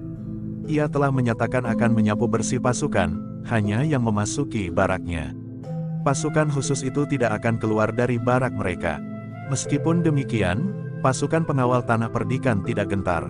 Mereka telah bertekad untuk mempertahankan bukan saja kampung halamannya, tetapi tamu mereka yang sangat mereka hormati. Dalam pada itu, di rumah Ki Gede, Ki Mandaraka mulai merenungi keadaan. Meskipun ia tidak mencemaskan dirinya sendiri, namun ia berkata kepada Ki Gede, "Aku minta maaf Ki Gede. Ternyata kehadiranku telah membuat tanah perdikan ini terbakar. Api telah berkobar, dan dinyalakan oleh Panembahan Cahya Warastra yang tamak itu. Bagaimanapun juga aku yakin, bahwa ini bukan perbuatan Panembahan Mas dari Madiun, meskipun ada beberapa bagian dari prajuritnya yang terlibat. Ini adalah tanggung jawab kami Kipati. Kunjungan Kipati adalah satu kehormatan. Tidak ada penyesalan sama sekali apapun yang terjadi. Yang penting bagi kami, bahwa kami harus mampu menjadi tuan rumah yang bertanggung jawab, jawab Ki Gede." Ki Patih tersenyum. Kiai Gringsing yang menyertainya pun tersenyum pula. Di sisi lain Ki Waskita dan Ki Jayaraga duduk termangu-mangu, sedangkan 3 orang bekas perwira pajang yang hadir juga pada pertemuan itu pun merasakan ketegangan yang mencekam tanah perdikan itu. Di halaman, Agung Sedayu dan Gelagah Putih nampak gelisah. Ketika sekali Agung Sedayu pergi ke belakang, dilihatnya di dapur Sekar Mirah telah siap pula menghadapi segala kemungkinan. "Bagaimana dengan para pengawal?" bertanya Sekar Mirah. "Kita masih menunggu laporan," jawab Agung Sedayu. Lalu katanya, "Berhati-hatilah. Para pemimpin mereka tentu berusaha untuk sampai ke padukuhan induk ini. Kenapa para pemimpin itu tidak berusaha menghindar saja?" bertanya Sekar Mirah. "Mereka justru menunggu. Jika kesempatan itu datang, kita memang dihadapkan pada 2 kemungkinan. Hancur atau menghancurkan," berkata Agung Sedayu. Sekar Mirah menarik nafas dalam-dalam. Namun tongkat baja putihnya telah terselip pada ikat pinggang, mencuat di punggungnya. Ketika Agung Sedayu kemudian kembali ke halaman, 2 orang petugas pribadi Kipati memang sedang memberikan laporan. Pertempuran di 2 medan di 2 arah dari tanah perdikan ini nampak seimbang. Namun menurut laporan seorang petugas sandi, kekuatan prajurit Madiun yang dari selatan sangat besar. Kipati mengangguk-angguk, namun katanya, "Bagaimana dengan para pemimpin mereka? Dua orang pengamat melihat mereka dengan kelompok pengawalnya sedang menuruni bukit. Mereka menunggu jika seluruh tanah ini telah terbakar oleh api pertempuran. Nampaknya mereka yakin bahwa pasukan mereka akan mampu menerobos masuk dan menghancurkan setiap padukuhan yang ada di tanah perdikan ini, jawab salah seorang dari keduanya. Ki Pati berpaling kepada Ki Panji Wiralaga yang ada di halaman itu juga. Nampak wajah Ki Panji menjadi tegang. Namun ia masih juga berkata, kita akan menunggu perkembangan terakhir. Masih ada pasukan cadangan di padukuhan induk ini yang akan mampu digerakkan. Sementara itu Ki Jayaraga pun berkata, kami masih di sini. Bukankah perintah itu dapat diberikan kepada kami? Tetapi Ki Gede menarik nafas dalam-dalam sambil berdesis. Kita menunggu tamu-tamu terhormat kita yang lain, yang tentu akan datang kemari. Kita tidak tahu, berapa padepokan yang sempat dihimpun oleh Panembahan Cahya Warastra itu. Ki Jayaraga tidak menjawab lagi. Namun bagaimanapun juga ia masih merasa tegar karena ia masih melihat sepasukan pengawal di padukuhan induk. Namun menurut pendapatnya, jika pasukan di sisi selatan itu benar-benar mengalami kesulitan, justru pasukan di padukuhan induk itu dapat dikurangi jumlahnya. Namun pasukan pengawal di sisi selatan itu pun telah berusaha untuk mengisi kekurangan jumlahnya seperti di medan yang lain. Para pengawal dari padukuhan-padukuhan terdekat yang masih belum dihimpun dalam pasukan pengawal yang mendapat tugas-tugas tertentu, telah dihisap pula ke medan. Dalam benturan yang kemudian terjadi, maka pasukan pengawal tanah perdikan Menoreh memang tidak dapat bertahan pada garis pertahanan yang telah disusun. Perlahan-lahan mereka bergeser surut memasuki bulak yang panjang, sehingga pertempuran telah terjadi di atas hamparan tanaman padi yang hijau. Sementara pertempuran itu berlangsung, maka di lereng bukit, Panembahan Cahya Warastra bersama beberapa orang pemimpin padepokan yang telah menyatakan setia kepadanya masih menunggu laporan. Jika tanah perdikan telah kehilangan kemampuan untuk mempertahankan diri, serta para pemimpinnya mulai turun ke medan, maka datang saatnya mereka menghadapinya. Beberapa orang telah mendapat tugasnya masing-masing. Sementara Panembahan Cahya Warastra sendiri ingin membunuh Ki Patih Mandaraka, orang yang dianggap sebagai lanjaran kekuatan Mataram. Tanpa Mandaraka, maka Mataram bagaikan kehilangan tulang-tulang kekuatannya. Di sisi utara, sekelompok orang-orang yang kasar telah menjadi semakin liar. Semakin tinggi matahari di langit, serta keringat yang mulai membasahi tubuh mereka, maka mereka pun telah kehilangan kendali. Para prajurit Madiun yang berada bersama mereka pun telah menjadi gelisah melihat cara mereka bertempur. Teriakan-teriakan kotor dan kata-kata tidak pantas didengar. Namun ternyata beberapa orang yang ada di dalam pasukan tanah perdikan telah mengimbanginya dengan cara yang sama. Dengan demikian maka pertempuran di sisi utara itu pun telah berlangsung dengan keras dan kasar. Mereka hampir tidak mengenal bentuk gelar sama sekali. Mereka bertempur asal saja bertempur, di benturan manapun juga. Para pengawal tanah perdikan untungnya telah dipersiapkan benar-benar menghadapi cara itu, sehingga mereka sama sekali sudah tidak terkejut lagi mendengar teriakan-teriakan kasar serta tingkah laku yang tidak wajar. Juga jenis-jenis senjata yang tidak terbiasa dipergunakan. Karena itulah, maka orang-orang yang tergesa-gesa ingin menerobos masuk dan menguasai padukuhan demi padukuhan dengan niat yang lain itu sulit untuk dapat bergerak maju. Bahkan kelompok-kelompok kecil dari padukuhan sebelah menyebelah yang datang membantu telah membuat kedudukan para pengawal menjadi semakin kuat. Pemimpin prajurit Madiun yang tergabung atas pasukan yang menyerang tanah perdikan itu memang menjadi heran. Seolah-olah pasukan pengawal tanah perdikan itu seluruhnya mempunyai tabiat dan tingkah laku seperti itu. Ketika pemimpin prajurit itu sempat bertemu dengan pemimpin pengawal tanah perdikan, maka senapati dari Madiun itu menggeram. Jadi inikah wujud dan watak pengawal tanah perdikan yang terkenal itu? Pemimpin pengawal itu tertawa, katanya, jika kau sempat hidup dan dapat kembali ke sarangmu, berbicaralah dengan kawan-kawanmu yang ada di medan sebelah barat dan selatan. Apakah mereka juga menjumpai gaya perang seperti sekarang yang kau lihat ini? Apa maksudmu? Seandainya tidak, bagaimana tanah perdikan dapat tepat menunjuk orang-orang gila ini untuk bertemu dengan pasukan yang mamang khusus ini? Itulah kelebihan pasukan sandi kami, jawab pengawal tanah perdikan itu. Kami tahu pasukan yang mana yang akan ditempatkan di tanah perdikan ini.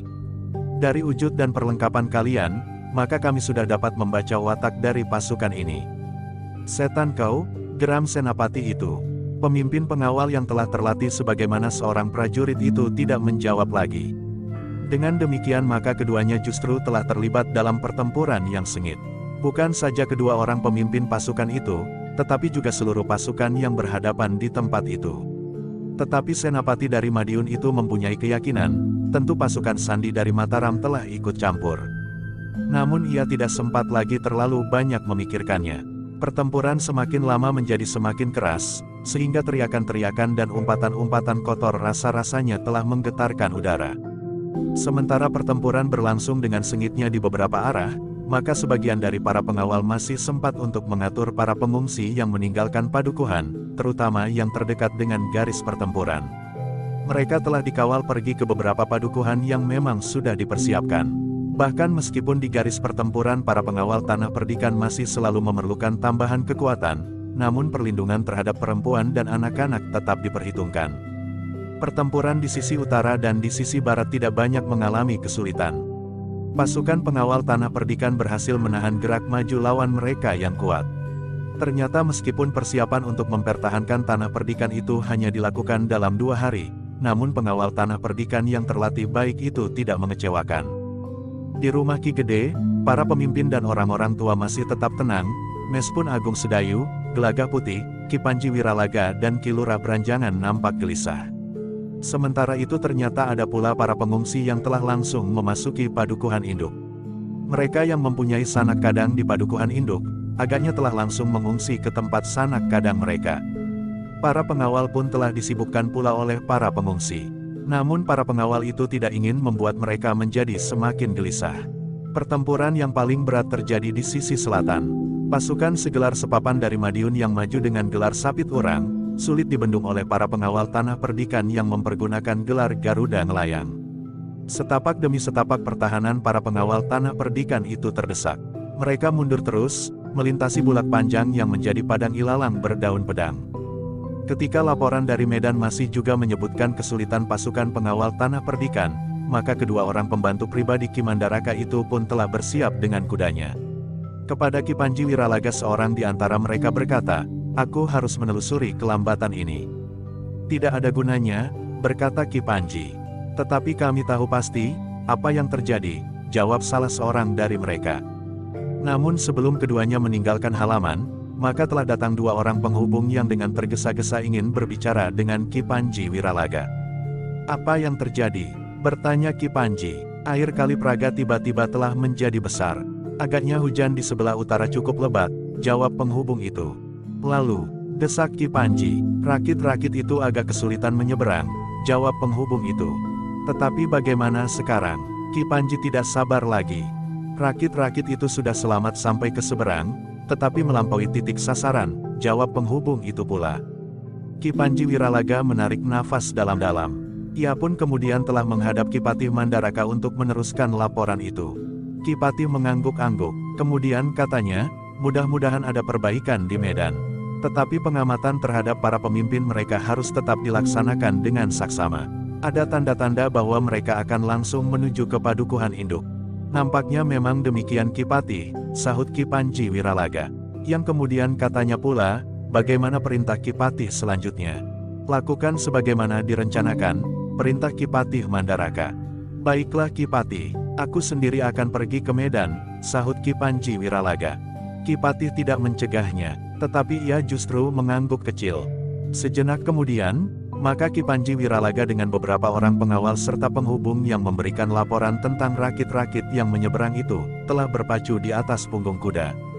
Sementara itu, pasukan pengawal tanah perdikan di sisi selatan memang benar-benar telah mengalami kesulitan. Pasukan Madiun yang kuat dan utuh telah mendorong pasukan tanah perdikan dengan cepat. Korban pun mulai jatuh. Beberapa orang telah diusung meninggalkan medan karena luka-lukanya. Dalam keadaan yang semakin sulit dan mendesak itu, tiba-tiba telah terdengar suara bende, yang telah mengendor, kembali bergaung. Sedangkan di sela-sela suara bende telah terdengar suara sangkakala yang melengking tinggi, ditimpa garangnya suara genderang yang bagaikan menggetarkan udara. Isyarat itu telah bergelora di setiap hati para pengawal tanah perdikan yang telah berjuang dengan gagah berani. Isyarat itu memang harus menjadi aba-aba langkah-langkah yang telah direncanakan.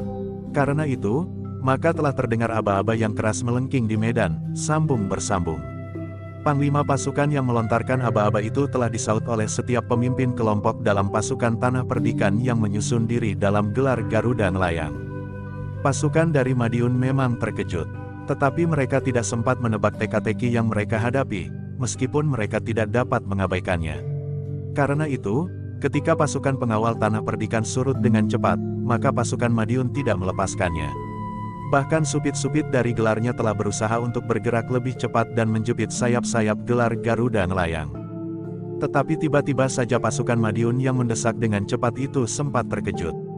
Meskipun mereka sudah mendengar dan memperhitungkan satu kemungkinan lain akan terjadi, namun ketika tiba-tiba saja muncul pasukan segelar sepapan yang lain, bahkan lengkap dengan pertanda panji-panji, kelebat, rontek dan umbul-umbul pada tunggul-tunggul kerajaan, dari padukuhan di hadapan mereka, maka gelar supit urang itu telah terhenti. Namun gerak surut pasukan Tanah Perdikan tidak berhenti. Perlahan-lahan pasukan Tanah Perdikan pun bergerak mundur, sementara pasukan yang keluar dari padukuhan dengan segala macam isyarat kebesaran, suara bende dan sangkakala serta gemuruhnya genderang, telah maju terus. Panglima pasukan dari Madiun memang memerintahkan pasukannya berhenti. Dari segala macam pertanda diketahui dengan jelas bahwa pasukan itu adalah pasukan Mataram. Apakah pasukan khusus Mataram di Tanah Perdikan mengingkari janji? Bertanya Panglima pasukan Madiun itu kepada Senapati pembantunya. Aku yakin tidak, jawab Senapati itu. Tetapi kita berhadapan dengan pasukan Mataram. Betapapun cepatnya gerak pasukan Mataram, tidak akan mungkin sepagi ini mereka sudah berada di sini. Seandainya pagi ini seorang penghubung menyampaikan kehadiran pasukan Madiun di sini, maka tentu memerlukan waktu untuk membawa pasukan itu kemari, berkata panglimanya. Apakah ada seorang perwira yang sangat berpengaruh telah memaksa pasukan khusus itu keluar dari baraknya? Desis Senapati itu. Namun satu kenyataan sudah ada di hadapan mereka. Pasukan Mataram yang bergerak maju. Kemudian pasukan Madiun itu melihat pasukan Mataram dan pasukan Tanah Perdikan yang mundur itu siap bergabung. Kita manfaatkan kesempatan ini, berkata Panglima pasukan dari Madiun itu, justru saat-saat sulit bagi kedua pasukan itu. Sebenarnya lah, tiba-tiba saja Panglima pasukan Madiun itu telah menjatuhkan perintah untuk menyerang tanpa merubah bentuk gelarnya, karena Panglima itu akan memanfaatkan waktu sebaik-baiknya. Sejenak kemudian, maka pasukan Madiun dalam gelar supit urang telah bergerak dengan cepat menyerang pasukan lawan, yang menurut perhitungan pasukan Madiun sedang berusaha saling menyesuaikan diri dan membentuk gelar yang lebih baik. Tetapi dugaan para senapati Madiun itu salah. Demikian pasukan Madiun itu menyerang, maka pasukan Tanah Perdikan menoleh dengan cepat seakan-akan telah menghilang menyusup di antara pasukan Mataram, sehingga sejenak kemudian yang berhadapan adalah prajurit Madiun dan Mataram. Pasukan dari Madiun yang digerakkan oleh Panembahan Cahya Warastra itu tidak sempat merubah gerakan mereka. Karena itu, maka tidak ada pilihan lain daripada langsung membentur kekuatan prajurit Mataram, sementara para pengawal Tanah Perdikan bagaikan telah hilang lenyap ke dalam gelar pasukan Mataram. Demikian pasukan Tanah Perdikan menoleh lenyap, maka yang nampak kemudian adalah prajurit Mataram dalam gelar yang menggetarkan dari sepasukan prajurit segelar sepapan. Namun yang jumlahnya memang lebih kecil dari prajurit Madiun. Meskipun demikian, setiap orang tahu bobot kemampuan para prajurit Mataram. Demikian pasukan Tanah Perdikan lenyap ke belakang gelar prajurit Mataram, maka gelar di Radameta itu pun mulai bergerak seirama dengan derap genderang yang semakin lama semakin cepat, sehingga akhirnya gelar yang berbentuk bulat telur itu bagaikan bergulir dengan cepat. Para prajurit Madiun pun ternyata adalah prajurit yang cukup terlatih. Dengan cepat gelar supit urang itu telah kuncup, kedua kekuatan pada supit di sebelah menyebelah telah bergerak dengan cepat mendekati induk pasukan, sehingga siap menerkam gelar lawan yang berbentuk bulat dari dua sisi. Benturan yang terjadi kemudian adalah benturan yang keras sekali. Dua pasukan prajurit yang benar-benar terlatih. Meskipun jumlah prajurit Mataram lebih sedikit, namun ternyata gelar di Radameta itu benar-benar telah mengguncang seluruh gelar pasukan dari Madiun. Namun dengan ketangkasan yang tinggi dari para senapati pengabit, maka kedua supit di sebelah menyebelah dari gelar supit urang itu telah menghantam pasukan Mataram dari kedua sisinya. Sejenak kemudian pertempuran pun telah terjadi dengan keras. Kedua pasukan telah mengerahkan kemampuan mereka untuk mendesak lawannya. Sementara itu gelar pasukan Madiun memang telah berkerut, karena Mataram dengan gelarnya hanya mempunyai batas permukaan yang tidak terlalu luas, yang sangat sesuai dengan gelar dari pasukan yang jumlahnya lebih kecil, tetapi mempunyai kemampuan pribadi setidak-tidaknya seimbang. Tetapi ternyata pasukan Madiun tidak berani menggerakkan supitnya melingkar memeluk dan menelan gelar lawannya yang bulat. Sementara benturan itu terjadi, maka telah terjadi gejolak pasukan Tanah Perdikan Menoreh yang nampaknya telah merubah gelarnya pula. Prastawa yang melihat pasukan pengapit pada gelar prajurit Madiun itu telah terhisap pula dalam pergumulan melawan prajurit Mataram, maka Prastawa telah merubah gelar pasukannya dengan gelar Wulan Tumanggal. Ia berharap kedua ujung tajamnya bulan sabit akan dapat menusuk dan memotong tangkai supit dari gelar supit urang pasukan Madiun. Ternyata pasukan inti dari para pengawal Tanah Perdikan itu pun memiliki ketangkasan para prajurit. Dalam waktu yang singkat, maka pasukan pengawal itu telah tersusun dalam gelar yang mapan, sementara para pengawal cadangan dan mereka yang dengan sukarela ikut dalam pasukan itu berusaha untuk menyesuaikan diri. Namun induk pasukan dalam gelar Wulan Tumanggal yang tidak begitu tebal, serta di kedua ujung bulan sabit yang tajam itu, terdiri dari para pengawal pilihan yang dapat disejajarkan dengan baik prajurit Mataram sendiri maupun prajurit Madiun. Demikianlah, maka Prastawa pun dengan cepat pula telah memerintahkan pasukan itu untuk kembali menuju ke medan. Dalam gelar Wulan Tumanggal, maka Prastawa mencari celah-celah medan untuk membantu pasukan Mataram yang jumlahnya memang lebih sedikit. Namun bersama prajurit Mataram, maka jumlah pasukan gabungan itu pun telah melampaui jumlah prajurit Madiun. Ki Rangga Lengkara dan Ki Lurah Sabawa ternyata ada di dalam gelar di Rada Meta itu. Demikian pula ketika Ki Panji memasuki gelar itu pula, maka pimpinan memang beralih ke tangan Ki Panji Wiralaga. Ketika pasukan pengawal Tanah Perdikan telah melibatkan diri pula dalam gelar tersendiri yang merangkapi gelar prajurit Mataram, maka pasukan Madiun memang segera mengalami kesulitan. Tetapi Merek A pun terdiri dari prajurit pilihan yang telah memasuki daerah lawan yang menurut rencananya harus dihancurkan. Dengan demikian, maka gejolak di dalam dada para prajurit Madiun itu pun ternyata tidak mudah digoyahkan. Namun dalam pada itu, suara sangkakala, genderang dan sorak para prajurit di saat terjadi benturan kekuatan bagaikan membelah langit menjadi semakin mereda, maka suara bende justru terdengar semakin bergaung, memantul lereng-lereng perbukitan dan menggaungkan gema yang mendebarkan jantung para prajurit Madiun. Bahkan beberapa orang di antara mereka memastikan, bahwa bende Kanjeng Kiai Bicak, salah satu pusaka Mataram, berada di Tanah Perdikan Menoreh untuk menilai akhir dari pertempuran itu. Demikianlah keseimbangan pertempuran itu pun segera berubah. Pasukan Madiun tidak lagi mendesak pasukan Tanah Perdikan Menoreh, tetapi justru pasukan Madiunlah yang harus menyusun garis pertempuran yang lentur dengan gelar supit urangnya. Dalam pada itu, maka laporan tentang perubahan keseimbangan itu pun telah pula sampai kepada Panembahan Cahya Warastra, yang mengumpat sejadi-jadinya. Mula-mula ia pun menuduh, bahwa pasukan khusus Mataram telah ingkar janji. Namun akhirnya ia pun tahu bahwa pasukan itu bukan pasukan khusus Mataram di Tanah Perdikan itu. Dengan demikian maka Panembahan Cahya Warastra itu harus mengakui kenyataan tentang kecepatan gerak pasukan Sandi Mataram. Luar biasa, geram Panembahan itu, aku kira, gerak cepat yang kita lakukan luput dari pengamatan petugas Sandi dari Mataram. Namun ternyata bahwa di saat pasukan Madiun ada di Tanah Perdikan ini, pasukan Mataram pun telah berada di sini pula. Para pemimpin padepokan yang telah dapat dipengaruhinya itu pun mengangguk-angguk. Kenyataan itu memang harus dihadapinya. Pasukan Madiun yang diharapkan akan dapat menentukan akhir dari perjuangan Panembahan Cahya Warastra untuk membunuh Ki Patih Mandaraka, ternyata telah menghadapi perlawanan yang keras dari para prajurit Mataram. Dengan demikian, maka tusukan yang dilakukan oleh Panembahan Cahya Warastra dari tiga arah, tidak segera mampu menembus pertahanan Tanah Perdikan. Pasukan yang sebagian besar terdiri dari unsur padepokan dengan landasan ilmu dari perguruan yang berbeda-beda, diperkuat oleh beberapa kelompok prajurit Madiun, telah tertahan di lereng pegunungan. Jika semula mereka bagaikan roda yang menggelinding di jalan yang menurun, ternyata telah membentur batu sehingga dengan tiba-tiba telah terhenti, dan bahkan telah terjadi tekanan balik dari kekuatan Tanah Perdikan Menoreh. Pertempuran di lereng bukit itu telah terjadi dengan sengitnya. Pola pertempuran yang berbeda-beda itu telah dihadapi oleh para pengawal Tanah Perdikan Menoreh yang memiliki kesatuan bentuk pola kemampuan ilmu. Namun yang telah dikembangkan secara pribadi sebagaimana diarahkan oleh Agung Sedayu, yang pada dasarnya tidak ditempa di dalam kesatuan keprajuritan. Dengan demikian maka pertempuran yang bagi para pengikut beberapa perguruan itu lebih banyak bersifat pribadi, sama sekali tidak menyulitkan para pengawal Tanah Perdikan. Namun sebaliknya, para prajurit Madiun yang biasa bertempur dalam kesatuan kelompok mereka, juga bukan hentakan yang mampu menggoyahkan pertahanan para pengawal Tanah Perdikan. Di arena pertempuran yang lain, pasukan Tanah Perdikan justru bagaikan menjadi kuda lepas dari ikatan. Jika mereka selalu berada dalam keterikatan pageran di dalam segala tingkah laku dan perbuatan, maka tiba-tiba saja mereka mendapat kesempatan untuk melepaskan diri dari segala keterikatan itu dan berbuat ada saja sesuka hati.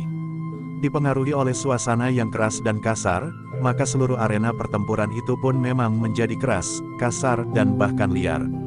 Namun pasukan Tanah Perdikan menoreh tidak mendesak. Apalagi semakin lama jumlah para pengawal Tanah Perdikan menjadi semakin banyak. Namun ada di antara mereka yang tidak segera dapat menyesuaikan diri. Mereka yang diperbantukan oleh padukuhan-padukuhan terdekat yang tidak secara khusus mendapat pesan-pesan dan petunjuk tentang sifat dan watak lawan, memang terkejut menghadapi kenyataan itu. Bahkan mereka sempat merasa heran melihat tingkah dan tata gerak kawan-kawan sendiri. Namun secara khusus pula beberapa orang telah memberikan sekedar keterangan singkat tentang apa yang terjadi di medan itu. Jika hatimu tidak sampai untuk melakukannya, maka berusahalah bertahan jika kau diserang. Jangan banyak terpengaruh dengan wujud dan sikap. Kalian adalah pengawal yang sedang melakukan tugas di medan perang. Itulah pegangan kalian hadir di sini. Para pengawal itu pun kemudian telah mengatur getar jantung mereka. Mereka mulai menutup telinga mereka tanpa mendengarkan umpatan-umpatan kasar serta makian yang tidak pantas didengar. Namun ujung-ujung senjata mereka telah bergetar. Sebagian besar dari mereka yang datang kemudian itu memang lebih banyak menunggu. Jika lawan datang menyerang, maka mereka telah bertahan, dengan kesadaran seorang pengawal di medan perang. Apapun yang dilakukan oleh lawan mereka. Dengan demikian maka orang-orang yang menyerang Tanah Perdikan itu memang benar-benar menjadi semakin marah, sehingga mereka bukan saja mengumpat sebagai kebiasaan, tetapi benar-benar ungkapan kemarahan karena mereka tidak segera dapat memecahkan pertahanan lawan.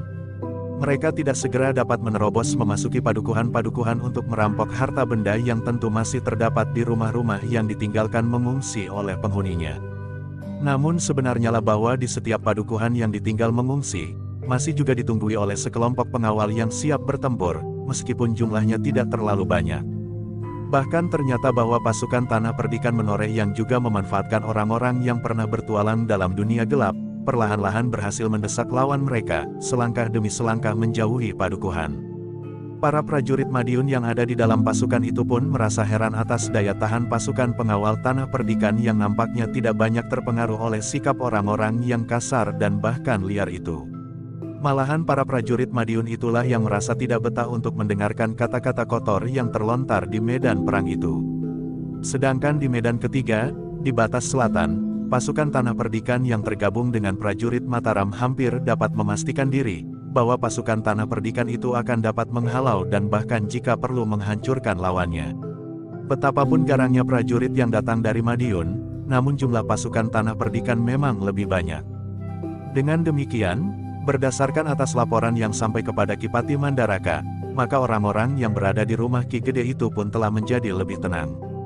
Namun demikian, dua orang petugas Sandi Mataram yang disertai pengamat dari Tanah Perdikan telah memberikan laporan, bahwa masih ada sekelompok pasukan dari Madiun yang belum mulai memasuki arena pertempuran. Mereka berada di lereng bukit, di sebelah selatan pasukan Madiun yang telah diturunkan. Pasukan yang sebagian terdiri dari orang-orang padepokan yang telah dipengaruhi oleh Panembahan Cahya Warastra. Siapakah mereka menurut pengamatan kalian? Bertanya Ki Patih langsung kepada para petugas Sandi. Mereka adalah pimpinan tertinggi dari pasukan Madiun yang datang ke Tanah Perdikan, jawab petugas Sandi itu. Kenapa kau dapat mengambil kesimpulan seperti itu? Bertanya Ki Patih Mandaraka. Mereka nampaknya memutuskan segala sesuatu. Beberapa orang hilir mudik memberikan laporan dan menunggu perintah. Pengawalan yang baik dan tertib, serta sikap orang-orang itu sendiri, jawab petugas Sandi itu.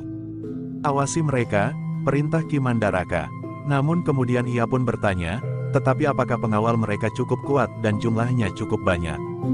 Ada beberapa kelompok prajurit Madiun, dan beberapa orang yang nampaknya berilmu sangat tinggi, jawab petugas Sandi itu. Ki Patih Mandaraka mengangguk-angguk. Katanya, baiklah, pergilah, siapkan petugas rangkap untuk mengamati orang-orang itu.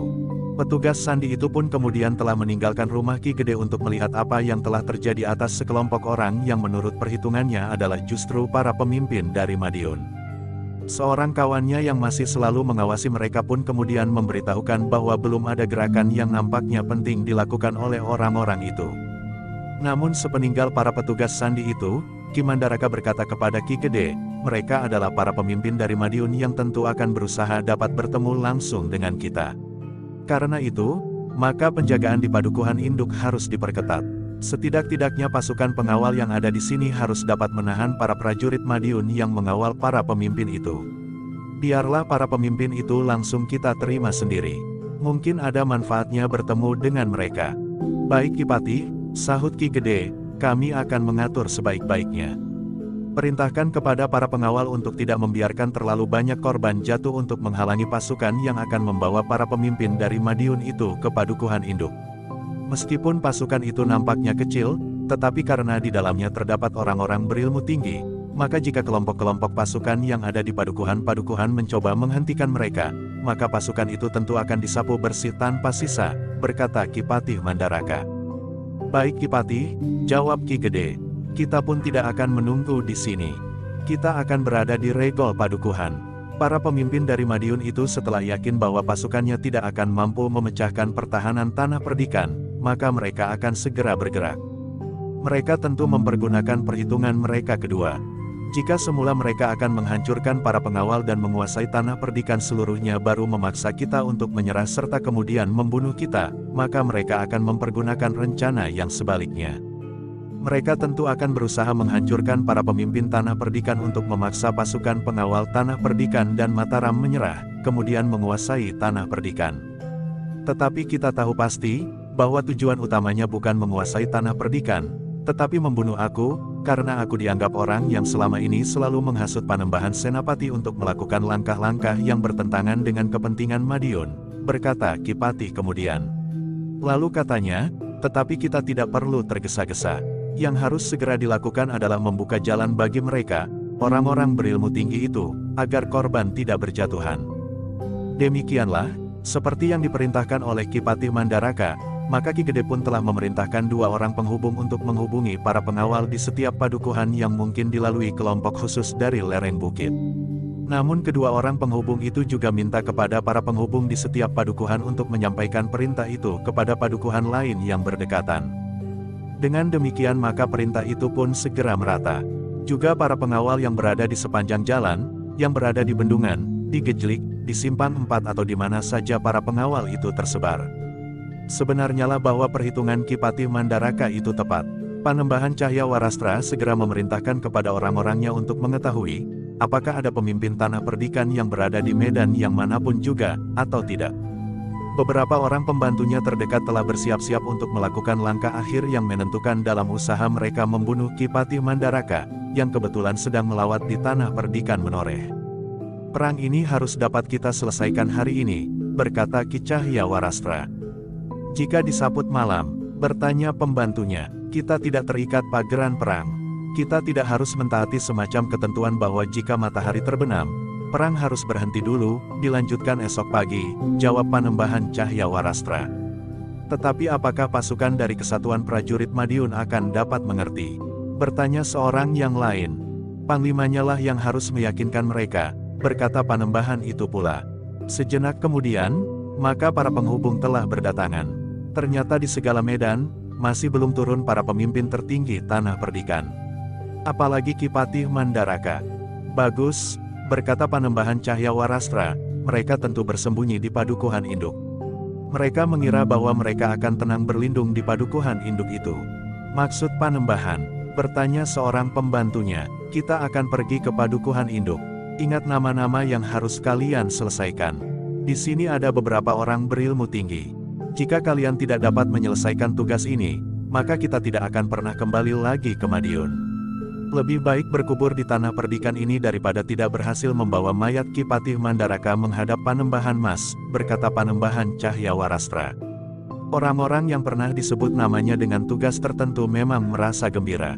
Mereka seakan-akan dihadapkan pada satu kesempatan untuk menunjukkan kelebihan mereka masing-masing, dengan harapan untuk memperoleh imbalan dalam bentuk apapun. Mungkin harta benda, mungkin hak atas tanah yang luas bukan saja sebagai padepokan, tetapi sebagai Tanah Perdikan. atau imbalan-imbalan lain yang dapat memberikan kebanggaan bagi perguruannya, sehingga dengan demikian perguruannya akan menjadi bertambah besar. Sekelompok pengawal yang berada bersama para pemimpin tertinggi dari Madiun itu pun segera bersiap. Dengan nada tinggi Panembahan Cahyawarastra berdesis sebagaimana telah diucapkan pula oleh Ki Patih Mandaraka, kita ambil jalan kedua. Kita tundukkan lebih dahulu para pemimpin Tanah Perdikan, yang sebenarnya tidak penting, karena sasaran utama kita adalah kematian Ki Patih Mandaraka. Pasukan kecil itu pun segera mempersiapkan diri. Beberapa orang penghubung telah melakukan hubungan terakhir serta memberitahukan bahwa Panembahan Cahyawarastra telah menempuh rencana kedua. Baru sejenak kemudian, Panembahan Cahyawarastra memerintahkan pasukan kecil itu bergerak. Bahkan perintahnya pun cukup tegas. Kekalahan yang diderita oleh pasukannya membuatnya sangat garang. "Bunuh siapa saja yang menghambat perjalanan kita," berkata Panembahan Cahyawarastra. Pasukan itu pun kemudian telah menuruni lereng pebukitan. Tanpa hambatan sama sekali mereka memasuki sebuah padukuhan. Panembahan Cahyawarastra masih melihat beberapa orang pengawal di padukuhan itu. Namun demikian mereka memasuki padukuhan, maka tidak ada perlawanan sama sekali yang menghambat perjalanan mereka. Dengan rancak mereka memasuki pintu gerbang, menelusuri jalan induk padukuhan, melewati banjar dan sampai ke pintu jalan yang lain.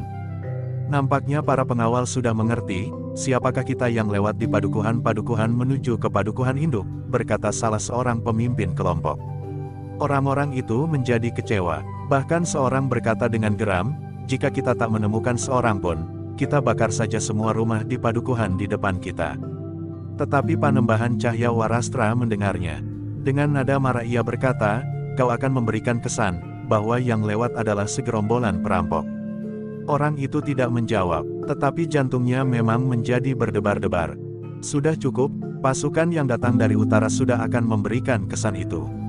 Yang lain tidak perlu, berkata Panembahan itu selanjutnya.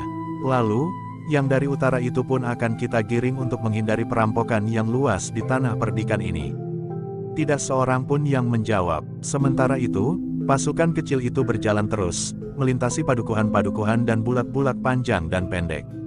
Tidak ada pasukan yang menghentikan mereka di sepanjang perjalanan. "Mandaraka memang seorang yang berotak cemerlang," berkata Panembahan Cahyawarastra. "Tentu orang itulah yang mengatur sehingga pasukan Tanah Perdikan yang tidak terlibat pertempuran di medan, dengan sengaja telah menghindari kita." "Agaknya memang demikian," sahut salah seorang pengikutnya. "Karena itu maka agaknya telah membuat orang-orang kita kesal, karena mereka tidak menemukan sasaran." "Jangan sombong," geram Panembahan Cahyawarastra. "Beberapa saat lagi, kau tidak akan berkata demikian. Kita akan mendapatkan kemungkinan yang sama, membantai atau dibantai." Orang-orang itu memang terdiam. Mereka mulai merenungi sasaran yang akan mereka hadapi.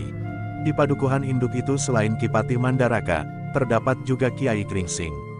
Kemudian yang termasuk angkatan yang masih muda adalah Agung Sedayu.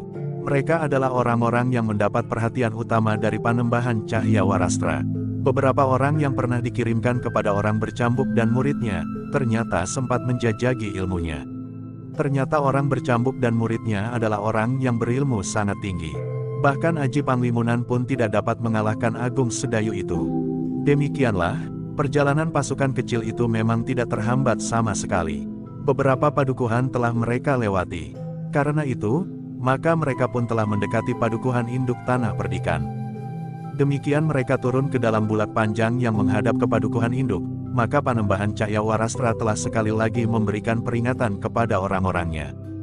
Katanya, "Berhati-hatilah, jangan menganggap orang-orang Tanah Perdikan menores seperti orang-orang padukuhan kebanyakan, yang tidak dapat memberikan perlawanan sama sekali kepada orang-orang yang sedikit saja memiliki ilmu kanuragan."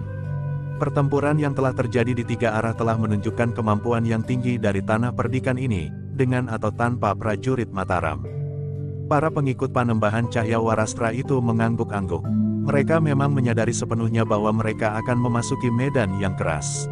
Sementara itu, laporan memang telah disampaikan kepada Ki Patih Mandaraka yang berada di rumah Ki Gede, bahwa para pemimpin dari Madiun telah mendekati padukuhan induk. "Kita tidak akan menunggu mereka di sini, seperti yang telah aku katakan," berkata Ki Patih.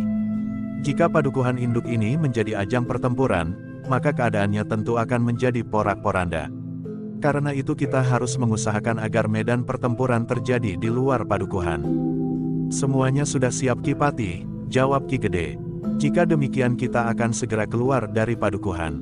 Tentu sebelum mereka memasuki pintu gerbang, berkata Ki Pati kemudian.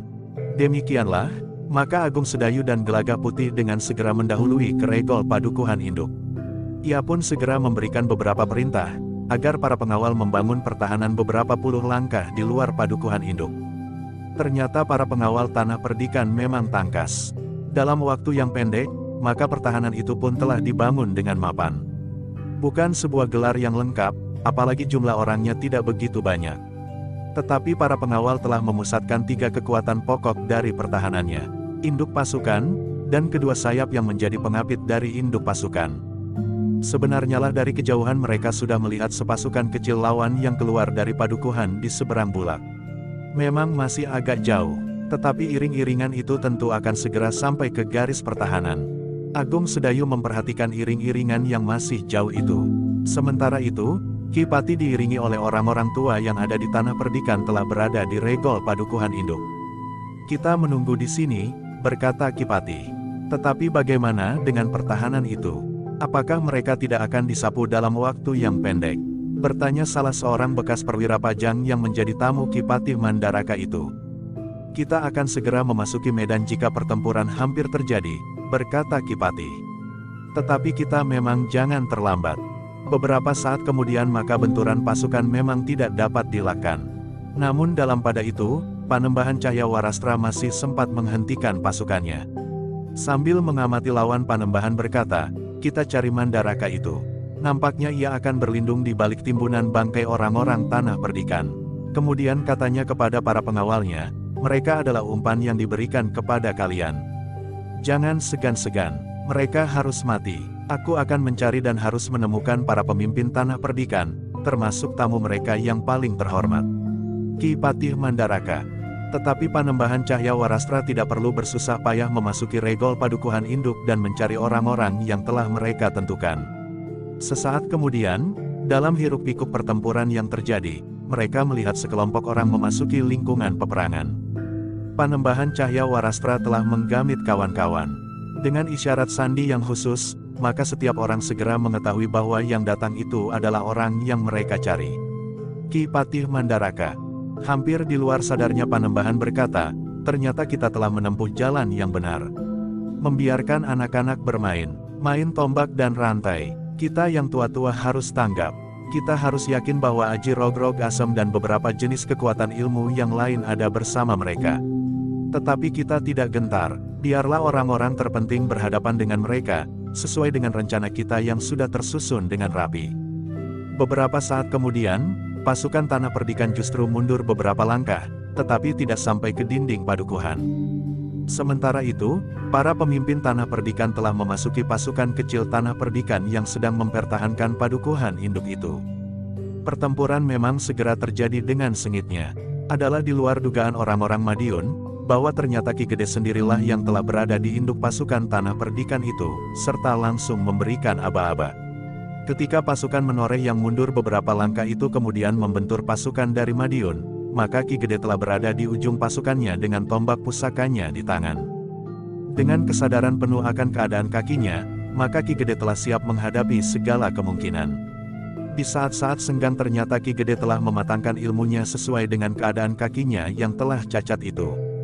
Namun dalam benturan pasukan, cacat kaki Ki Gede masih belum nampak. Apalagi oleh orang yang tidak mengenalnya. Tetapi Panembahan Cahyawarastra telah memberikan isyarat akan hal itu, sehingga beberapa orang terpenting di antara para pengikut Panembahan Cahyawarastra telah mengetahuinya dengan baik. Sementara itu orang-orang yang telah mendapat perintah khusus pun telah bersiap-siap. Ki Ajar Cangkring dan Putut Sendawa telah bersiap pula untuk melawan orang bercambuk.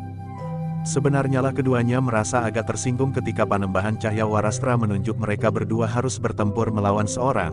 Meskipun orang itu yang disebut orang bercambuk, mereka masing-masing merasa memiliki kemampuan yang cukup untuk seorang diri melawan orang bercambuk itu. Tetapi karena yang mengucapkan perintah itu adalah Panembahan Cahyawarastra, maka mereka lebih baik berdiam diri daripada membantah.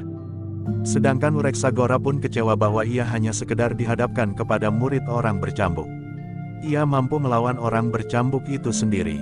Bukan sekedar muridnya, sedangkan orang lain lagi, yang juga merasa memiliki ilmu yang tinggi, merasa kecewa bahwa ia tidak akan mendapat pujian karena dapat membunuh seseorang yang berilmu tinggi di antara orang-orang Tanah Perdikan Menoreh atau orang-orang Mataram. Seorang yang berjanggut putih selalu bergeremang. Bahkan katanya, aku akan menunggu kesempatan itu dengan mendahului setiap orang yang telah ditunjuk oleh Panembahan. Dalam peperangan seperti ini, mana mungkin seseorang akan dapat mengelakkan lawan yang ada di hadapannya.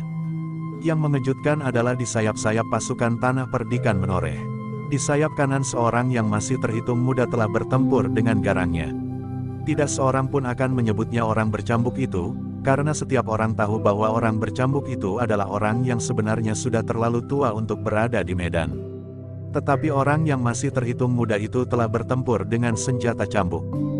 Orang itulah murid orang bercambuk itu, berkata salah seorang di antara mereka yang berada di antara pasukan lawan.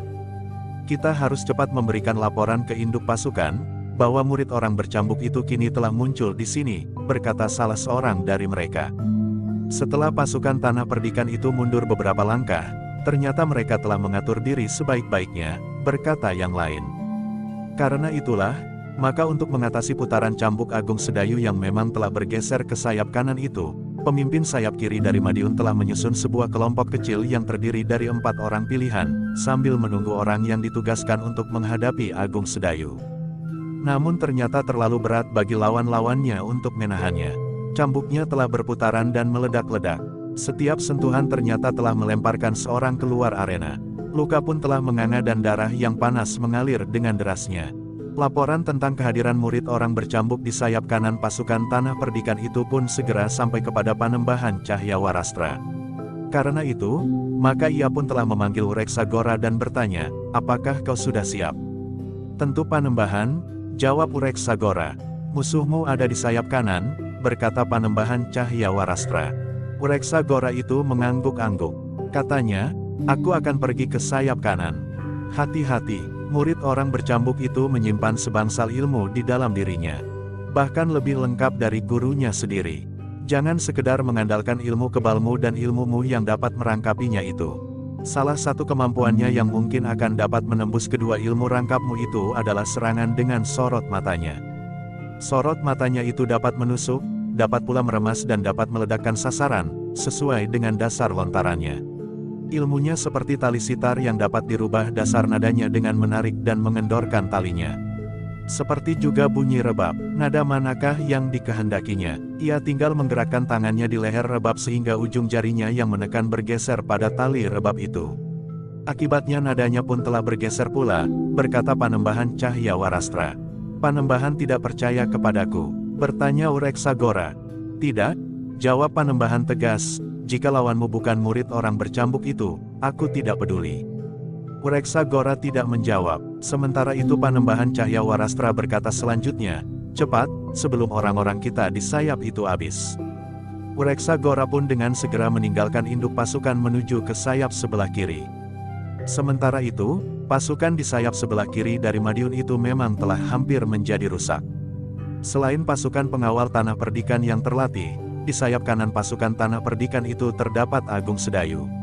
Agung Sedayu yang sudah hampir semalam suntuk gelisah, demikian ia mendengar laporan dari para petugas Sandi Mataram bahwa ada gerakan pasukan Madiun yang diperhitungkan akan pergi ke Tanah Perdikan dan ada hubungannya dengan kehadiran Kipati Mandaraka di Tanah Perdikan, telah memuntahkan tekanan yang menghimpit jantungnya itu.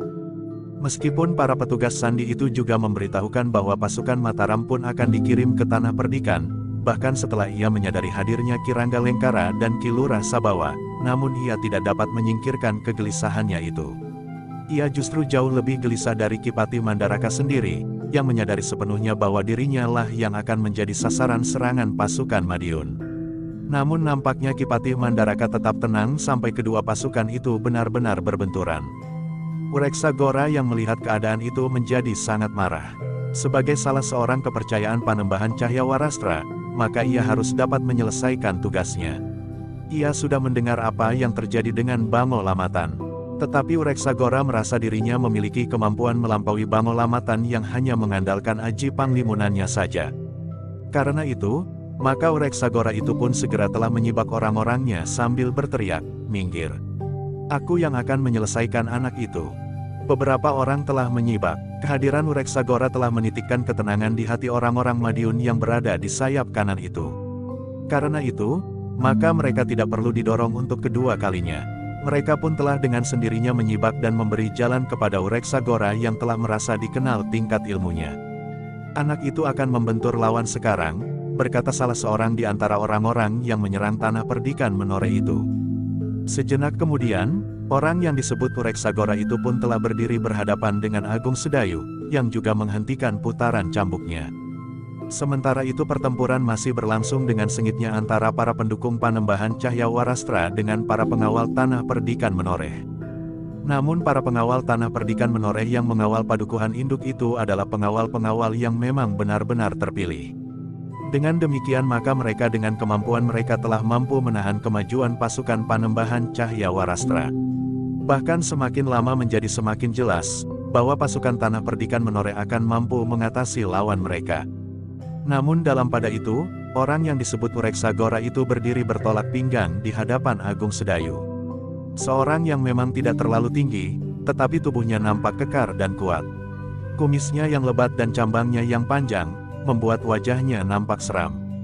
Rambutnya dibiarkannya terjurai di bawah ikat kepalanya. Pada kumis, jambang dan rambutnya sudah nampak satu dua helai uban yang mulai tumbuh. Dengan suara yang bergetar ia bertanya, "Apakah kau murid orang bercambuk?" Agung Sedayu segera mengetahui bahwa yang dimaksud dengan orang bercambuk adalah memang gurunya, Kiai Gringsing. Karena itu maka Agung Sedayu sama sekali tidak ingkar. Dengan tegas ia menjawab, "Ya, aku adalah murid orang bercambuk itu." Agung Sedayu, orang itu menebak. "Ya," jawab Agung Sedayu, "siapa kau?" "Namaku Ureksagora," jawab orang itu. Agung Sedayu mengangguk-angguk. Dengan nada rendah ia mengulang, "Ureksagora. Apakah kau belum pernah mendengar nama itu?" bertanya Ureksagora. Agung Sedayu menggeleng. Katanya, "Belum Kisanak. Aku baru mendengarnya kali ini." Orang itu mengangguk-angguk. Katanya, "Kau memang masih terlalu hijau. Kau belum pernah menjelajahi dunia olah kanuragan, meskipun aku pernah mendengar bahwa kau memiliki ilmu yang tinggi. Tetapi apa yang dikatakan Bango Lamatan tentang dirimu tidak lebih dari satu lelucon yang menggelikan." "Apa yang dikatakannya?" bertanya Agung Sedayu. "Apakah benar bahwa kau memiliki bertumpuk ilmu di dalam dirimu?" bertanya Ureksagora. Tetapi Agung Sedayu menarik nafas sambil menjawab, "Kau benar. Bango Lamatan tentu hanya ingin bergurau." Ureksagora terkejut. Agung Sedayu sama sekali tidak membela diri. Bahkan ia telah membenarkannya. Karena itu, maka Ureksagora itu pun bertanya, "Jika demikian, landasan apakah yang kau banggakan, sehingga kau berani turun ke medan melawan pasukan Panembahan Cahyawarastra?" "Aku telah berjuang untuk menegakkan kebenaran di sini. Tanah perdikan ini harus mempertahankan dirinya, dan kami tahu, bahwa kehadiran Ki Patih Mandarakalah yang telah mengundang kalian kemari," jawab Agung Sedayu. "Karena itu, apapun yang terjadi, kami tidak akan bergeser surut." Orang itu tertawa. Katanya, "Satu sikap terpuji. Tetapi tidak lebih dari sebuah mimpi yang buruk. Apapun namanya, tetapi aku akan bertahan," berkata Agung Sedayu. "Bagus," berkata Ureksagora, "kita sudah berhadapan. Kita akan menguji, apakah ilmu kita pantas diperbandingkan." Agung Sedayu tidak menjawab. Ketika orang itu kemudian bersiap, maka Agung Sedayu pun telah bersiap pula. Ujung juntai cambuknya telah menggeletar. Ureksagora ternyata tidak ingin melawan Agung Sedayu tanpa senjata, karena ia menyadari betapa berbahayanya cambuk yang merupakan ciri perguruan orang bercambuk itu. Karena itu, maka ia pun telah menarik senjatanya pula. Sebatang tongkat baja yang berwarna hitam kelam. Namun nampak gerigi yang tajam di bagian ujung tongkat baja itu. Beberapa saat kemudian, maka kedua orang itu telah mulai menggerakkan senjatanya masing-masing. Ureksagora yang menyadari bahaya yang dihadapinya, telah bersiap sebaik-baiknya. Ureksagora memang terkejut ketika ia mendengar cambuk Agung Sedayu itu meledak, seakan-akan telah menggetarkan langit. Karena itu, maka ia pun telah memutar tongkat bajanya pula. Sejenak kemudian, pertempuran pun telah terjadi. Keduanya ternyata mampu bergerak dengan cepat. Keduanya saling menyerang dan saling bertahan. Sekali-sekali Agung Sedayu harus bergeser surut. Namun kemudian Wreksagora lah yang meloncat menjauhi lawannya.